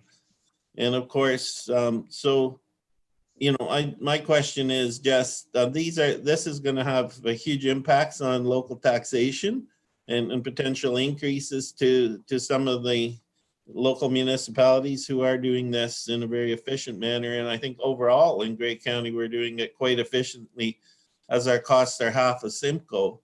So given the fact that that was under emerging projects, and now there's this correspondence, I'd just like some clarity of, is this under serious consideration or are we just kind of talking around the edge of it? So I guess I can speak to it. I mean, the very last, therefore be it resolved that Council of the Municipality of Meaford hereby request that the County of Grey consider the merits of the delivery of waste collection and disposal systems at the county level in accordance to the Grey County Collaborative Decision-Making Framework. I don't know, Heather or Madam CEO, if you want to speak to that. I was going to say it was a number of years back, there was that framework put in play. Do you want to speak to that, Madam Clerk? I think the CAO. Okay, sorry, I'll go to the CAO. I didn't see her. Okay, go ahead, Madam CEO. Thanks, Mr. Warden. So back in 2013, the county adopted the County Local Municipal Collaboration Framework that outlines how a model for considering the merits or lack thereof of delivering a new service or a new collaborative engagement with neighboring counties or local municipalities. And it lays out a whole process that the county was to undertake in order to bring together all of the information that council would require in order to make a decision on something like this. One of the first steps is that there needs to be more than one municipality who's expressed an interest. And I think that we have not received, I don't think to this date, am I correct, Heather? I don't think that anyone else at this point in time has indicated that they too wish to see the council consider a county level solid waste management program. Is that correct? That's correct. We haven't received anything from any other municipality at this point. Right. So the reason why it was part of the priority setting discussion last week was simply because we were aware that this correspondence had been received from Meaford, and just in being transparent, wanted everyone to know that this was something that that had come to our attention. But there isn't anything more of this than that at this point in time. Should we receive another request from another municipality, I think the appropriate thing for me to do would be to bring back this 2013 report and review with all of council what the steps are in that collaborative framework, because of course it's long outside the term of this council, and it probably would be helpful for everyone to refresh their memory. So does that help, Councillor Soever? Yes, thank you, Madam CAO. Could you send me that framework? Absolutely. Yep. So that We'll ensure I it can goes become out. familiar? Yes. Thank you. So just as an example, I think, and correct me if I was wrong, am I wrong, Madam Clerk? The one that I remember went through that process was countywide libraries. Correct. And that went through, there's a whole process that it goes through. Yes. Do you have anything else, Councillor Swever? Because then there's a whole list of people. No, that was my question. Do you have the list here of all the ones who want to speak, Madam Clerk? Because they're popping up all over the place. They are. I have Councillor Millen, Yes. Councillor Robinson, Yes. Councillor Body, Okay. Councillor Mackey. Thank you. Okay, to start off with Councillor Millen. Thank you, Mr. Warden. This same motion, of course, was circulated to all of the municipalities in Gray, so it came to Southgate yesterday. And I made the same comment I'm going to make now, that there was a study done, and I think it was about $1 million study done back in, I'm going to say, the late 70s, and it's probably sitting on a shelf, or maybe it's been shredded by now, I don't know. And it showed that it was going to be way too expensive, and there was no support for going forward with it. So if anybody can find that report, read through it, and then decide whether you want a county-wide waste management system. I'm gonna guess that the answer might be no. So anyway, those are my comments. Thank you. Well, thanks for that little bit of history, because that maybe helped a little bit as well. Okay, then Councillor Robinson. Thank you, Mr. Warden, and through you. Yes, that correspondence was circulated and was on our agenda for West Gray Council. It still needs to be further discussed and a consideration at the council level for it. But we, as a West Gray Council, will be forwarding correspondence to Gray County Council with regard to this matter once West Gray Council has fully assessed the request. And thank you for Meaford for doing the outreach on this particular item. Okay, well, thank you very much for that, Councillor Robinson. Next, Councillor Body. Yeah, thanks. We reviewed this at our Gong Show on Monday, and I'm pretty sure Councillor Dodd moved that we support the letter from Meaford and have the county look at it. Our letter will be coming soon. There may have been a report done back in 1952. However, with all the changes that are coming at us for garbage, you know, there hasn't been a new dump opened or landfill, I guess would be a better term, opened in Ontario apparently in 18 years, 20 years, something like that. We know we're going to get pushed for organics by the province, that we're going to have to come together. I keep saying it. We've got a biodigester just outside of Owen Sound that's being shared with costs being shared by Chatsworth and Georgian Bluffs, and it makes sense to take advantage of that. But they're never going to break even unless they get enough food to put into it a day that's going to have to come from all over the county. So we need to start looking forward before the province or the federal government jams it down our throats, and then we're panicking to try and move forward. So I think this is something that we've got to look at for all of us.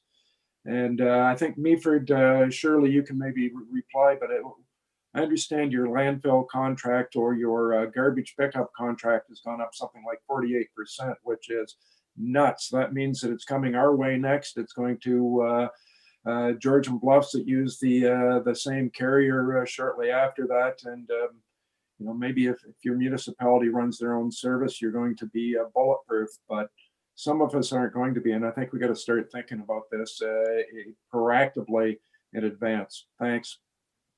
Thank you, Councillor Body. And next, Councillor Mackey. Thanks, Warden. And Councillor Body touched on it. I just wanted to mention that Georgian Bluffs and Chatsworth do have the biodigester, and through a lot of experimentation. We've learned that the best material for the biodigester is source separated organics, and you know, it is going to be a push by the province up the road to get rid of source separated organics in our landfills to reduce the methane. So there is an opportunity for you know, the region, I think, to utilize the biodigester. The long and the short of it right now is that our two municipalities don't have the financing available to take it to the next level. So there would have to be interest, in my opinion, from other member municipalities that want to source out a spot for their source separated organics for that facility to really have the impact on our area that it should be having. So anyways, I throw that out, and this is a difficult subject because there's those of us that are blessed to have landfills, and there's others that aren't. But you know, it's certainly a resource that is quite valuable for those that have it. And I'm not sure how it would work on a county-wide system, how the payments would go back and forth, but I certainly, you know, recognize the issue. So thank you. Okay, thank you. I think I see any, you got another list there, Madam Clerk? Just Councillor Soever has a follow-up. Okay, Councillor Soever. Yes, a couple of things. Certainly, it's a complex issue because a lot with the individual municipality having assets. For instance, ours are on the books for 4.3 million, but we also have an unfunded liability of about 5.5 million for landfill closure. So we're, you know, how do we distribute that and amongst all our neighbors when we put those assets into the larger pot? So certainly is complicated. When I was trying to look up the various costs of the various landfills which I talked about earlier, I forgot to mention that those are 2018 costs because we have 3 municipalities in Grey County that haven't yet filed their 2019 financial information reporting forms. And so we do use that in our budget presentation here also in the town of Blue Mountains. So hopefully those will be available soon. Okay, thank you, Councillor Soever. So everybody is understanding that there is a process. And just as a slight little comment, Councillor Millen, when was it that time when Grey County had a tour of Simcoe County? I think you drove the bus. Do you remember that? Yes, I do. I'm gonna say that was in 2011, 12, somewhere in there. Maybe it was in the winter. I know that. And I remember the young lady that we spoke to or spoke to us, she had looked at the cart system and she said, that'll never work in the wintertime. And I had to correct her and said, yeah, we've been using it in Southgate for a number of years now, and it does work in the wintertime. You just got to make sure your snowplow operators know what the bin looks like and go around it instead of just winging it into the field. But once you get past that hurdle, it works great. I take it that's part of your training of new snowplow operators. While I'm here, Mr. Warden, if I might, yep, I would suggest, there was a comment about some municipalities are bulletproof and others aren't. Well, some municipalities are bulletproof because they invested in their waste management systems a number of years ago, and they're paying the price now, but they've got a beautiful system and it's working great. I'm just saying that for a friend. That's all. Thank you. Okay. Thank Mr. Warden, I do have Councillor O'Leary and Councillor Keaveney. I just want to remind Council, we're just focusing on the request from Meaford to be received for information. Okay, thank you for that clarity, Madam Clerk. And Councillor O'Leary, go ahead. Well, that might cancel my question then, because I wanted to ask Councillor Mackey, is the biodigester a real possibility? And what do you mean by getting to the next level? Can you elaborate on that? Councillor Mackey? I'm not sure if Madam Clerk wants me to elaborate on that or not. But quickly I will. The next step would be developing a transfer station there and a way to debag the source separated organics. So And I don't know the figure off the top of my head. I think it's around a $3 million investment would be needed on that site, and primarily for the debagging, station is my just off the top of my head, Brian. But we do have all the reports, and actually currently we've got an RFP out, Georgian Bluffs and ourselves, to have a third party engineer review the entire site, so including the biodigester and the lagoon, to give us the potential options moving forward. So stay tuned. Thank you.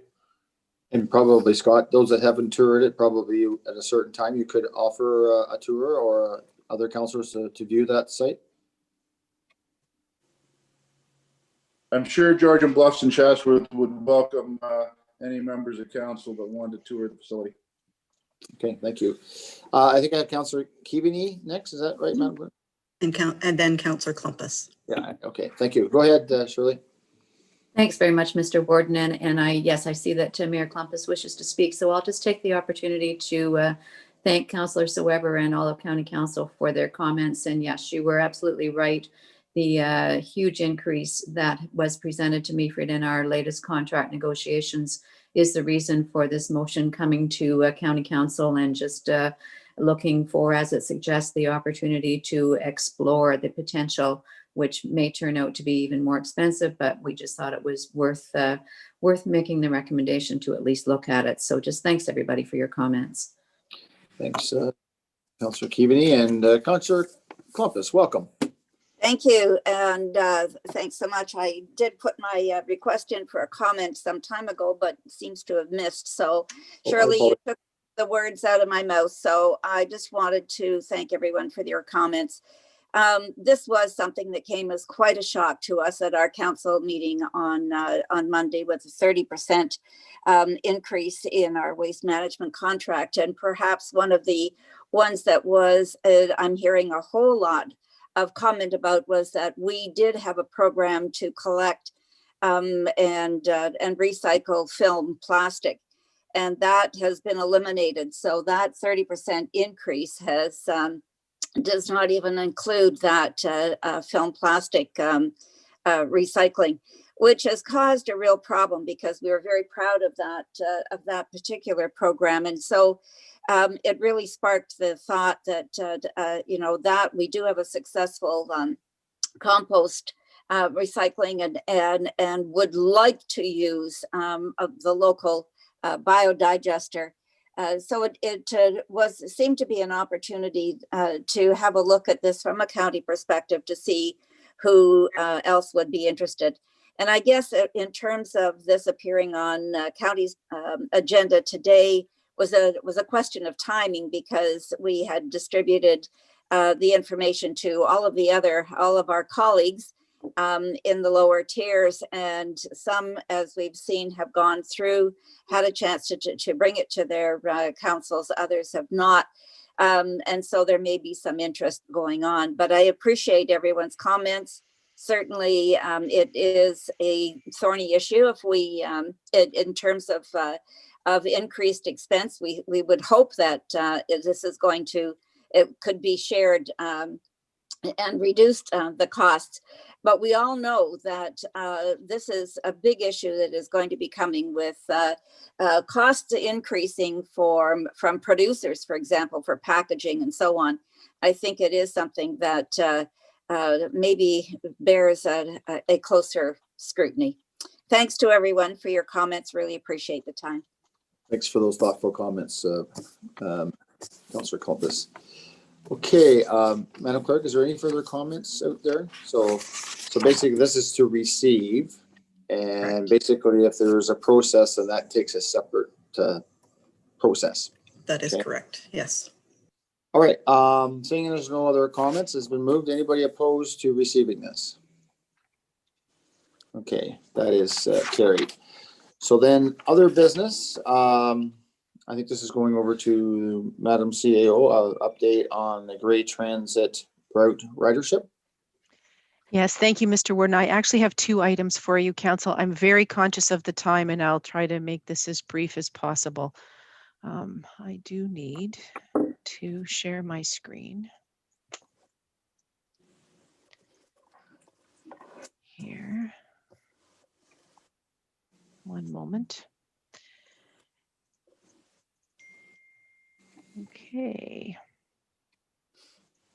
So council had asked at the strategic planning session for an opportunity to find out a little bit more about what's been happening with the transit system since we launched the first route just over a month ago. So those numbers are on your screen and you can see the routes and you'll see that they had a staggered start. The first route being launched was the Owen Sound to Dundalk leg, as well as Dundalk to Orangeville, and then a little over a week later, the Highway 26 route. And then after that, Owen Sound to Wyerton, and then finally the Flesherton to Walkerton route, which has only started very recently. So not surprisingly, given our experience with the earlier limited transit system that we worked with along Highway 10, the numbers are low, but they are trending in the right direction. We've undertaken a very, very limited marketing at the very beginning. There are a number of reasons for that.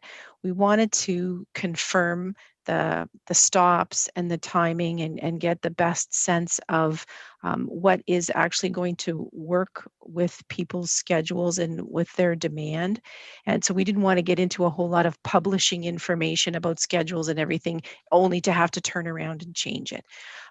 Also, unfortunately, Stephanie, our manager, had to be away for a little while, and so we were without her wonderful services. We've also had, there's contractual issues and insurance matters that we've also had to work through during this time, but I think we've put the bulk of that behind us. There are two things, though, I wanted to bring to your attention, and this will come forward again in a more fulsome report. One is about the accessibility. Right now, the vans that we're operating, if someone came to us with a walker, we could accommodate that, but these vans are not truly wheelchair accessible. They don't have lifts. And we've heard from two different people who are quite upset about that. Our commitment from the beginning had been to link folks up with either HCSS or SMART if they needed a truly accessible ride. In one case for sure, that person was not happy with that alternative because they wanted a way to be able to travel with their whole family. And that's not an option with HCSS and SMART. Their rides are limited to the people that require the service because they have a disability and perhaps a caregiver of some kind. So I'm just wanting you to be aware that these questions continue to arise. We are working with driver's seat, and as we had committed to you earlier, we'll be looking at a report back to council no later than January about next steps around this. And we did already quote, I think, to council in the September report, the costs that would come with having to change out the vehicles.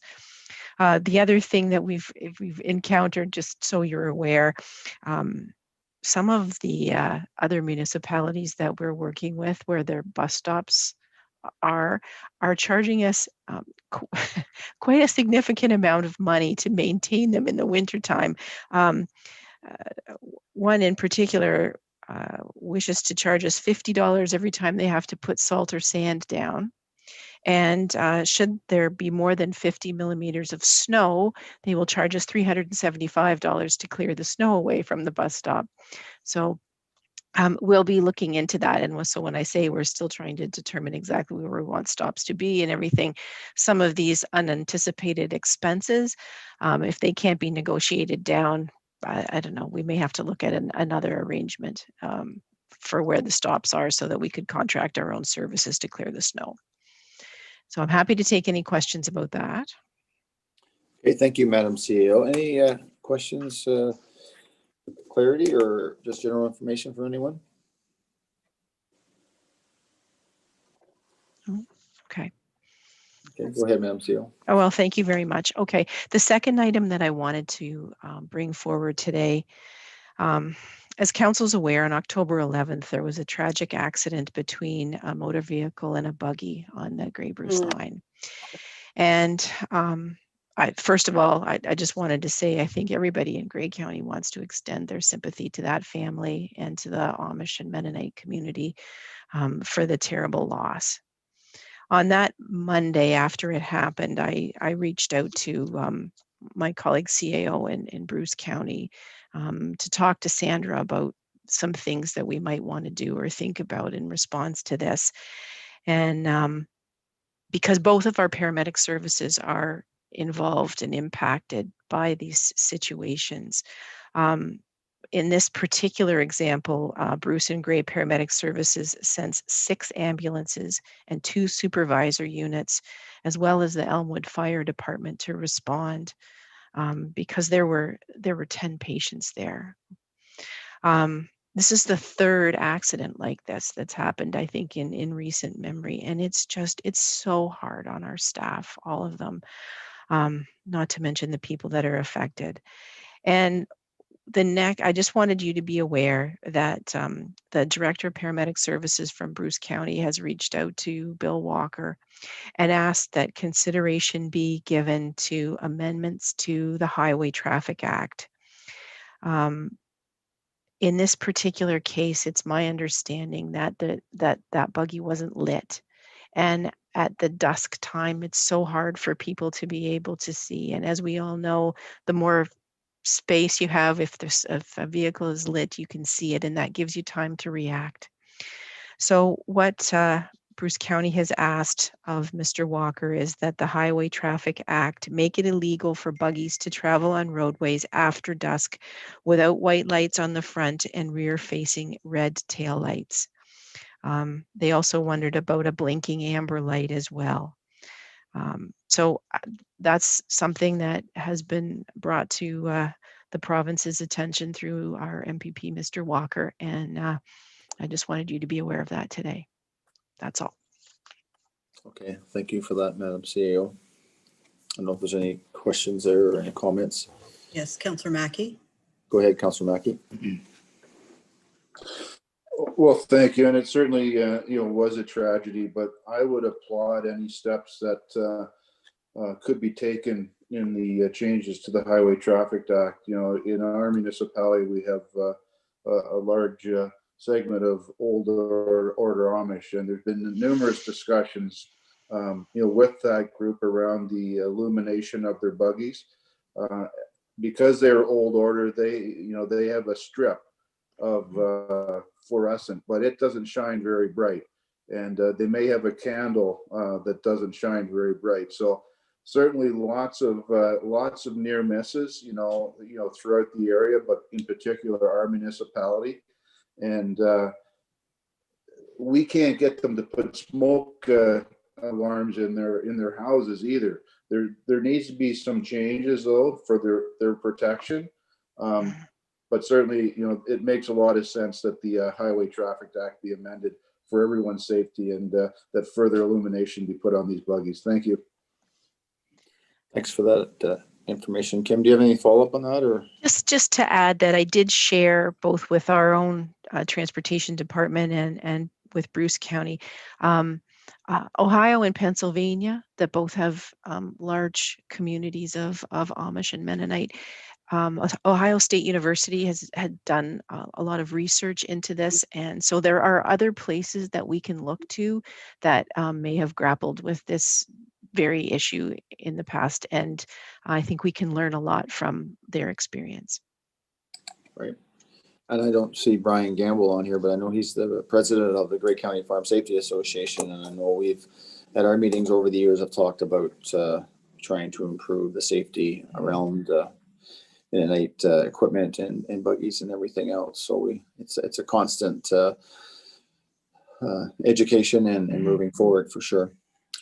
Okay, any further comments or questions there from County Council? Yeah, very, very disheartening to hear 2 children. Oh, go ahead. Yeah, it's Brian. We had a hydro outage here, and my picture doesn't come back up, but I am here. Okay. I didn't say you weren't. No, you didn't. Go ahead. Oh, did you have a comment, Brian, as to the president? Well, yeah, just to back up, I have had discussion with the Amish people here close to me. They're my neighbors. The young people are very receptive to it, and they would like to make progress on it. But of course, the bishops are shutting them down. And, you know, I've told them, I go personally myself to Shipshewana, Indiana, and the whole town is Amish, and there isn't an issue. Every buggy is lit and flashers. And, it's not that it can't be done. It's just an issue that they can't get around. Thank you. Great. Thanks for that update, Brian. I knew you had some conversations about that in the past. Okay, so there's no other further comments there. Madam Clerk, do we need a motion to receive the information? No, but I do, under other business, I just want to remind council, you will have gotten an invite from Rob Hatton regarding the County Council public meeting this afternoon at 2:00 regarding development charges. Okay, thanks for that, Madam Clerk. And we're gonna wrap things up here really quickly so everybody has a chance to have lunch before we get into that. Are there any notice of motions to provide County Council with today for an upcoming meeting? I see Councillor Desai's hand. Okay, go ahead, Councillor Desai.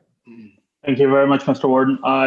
You will be familiar with this. I brought this before our municipal council last night. The Attorney General of Ontario passed or tabled a legislation on Tuesday, October 20th. For now, it's known as Bill 218. And Schedule 2 of Bill 218 deals with amendments to the Municipal Act. And I wanted council to discuss that and possibly take a position on that. So I'll give notice of motion on that for the next meeting. Thank you. Okay, so just to tease that, you're looking at making comments or creating a position from the county. Is that what you justify your notice of motion? So thank you, Mr. Warden. So ideally, I'd like for County Council to take a position on it. It has fairly sweeping changes. The biggest one, of course, being the fact that it bars municipalities from having ranked ballots going forward. And so I'd like for a County Council to discuss it at the very least, and hopefully have a position on it at the end of the discussion. Thank you. Okay, thank you for that. Are there any other notice of motion from County Council? Okay, hearing none. Well, I have it moved by Councillor O'Leary and Councillor Desai that we adjourn. I guess there's nobody opposed to that. I would say that's probably carried. All right, everyone, have a great day, and those are coming back. We'll see you. Well, I guess we'll be sitting in on that on 2:00 for the public meeting. Hey, have a great Take care, everyone. Bye. Have a great day. Bye. Thank you.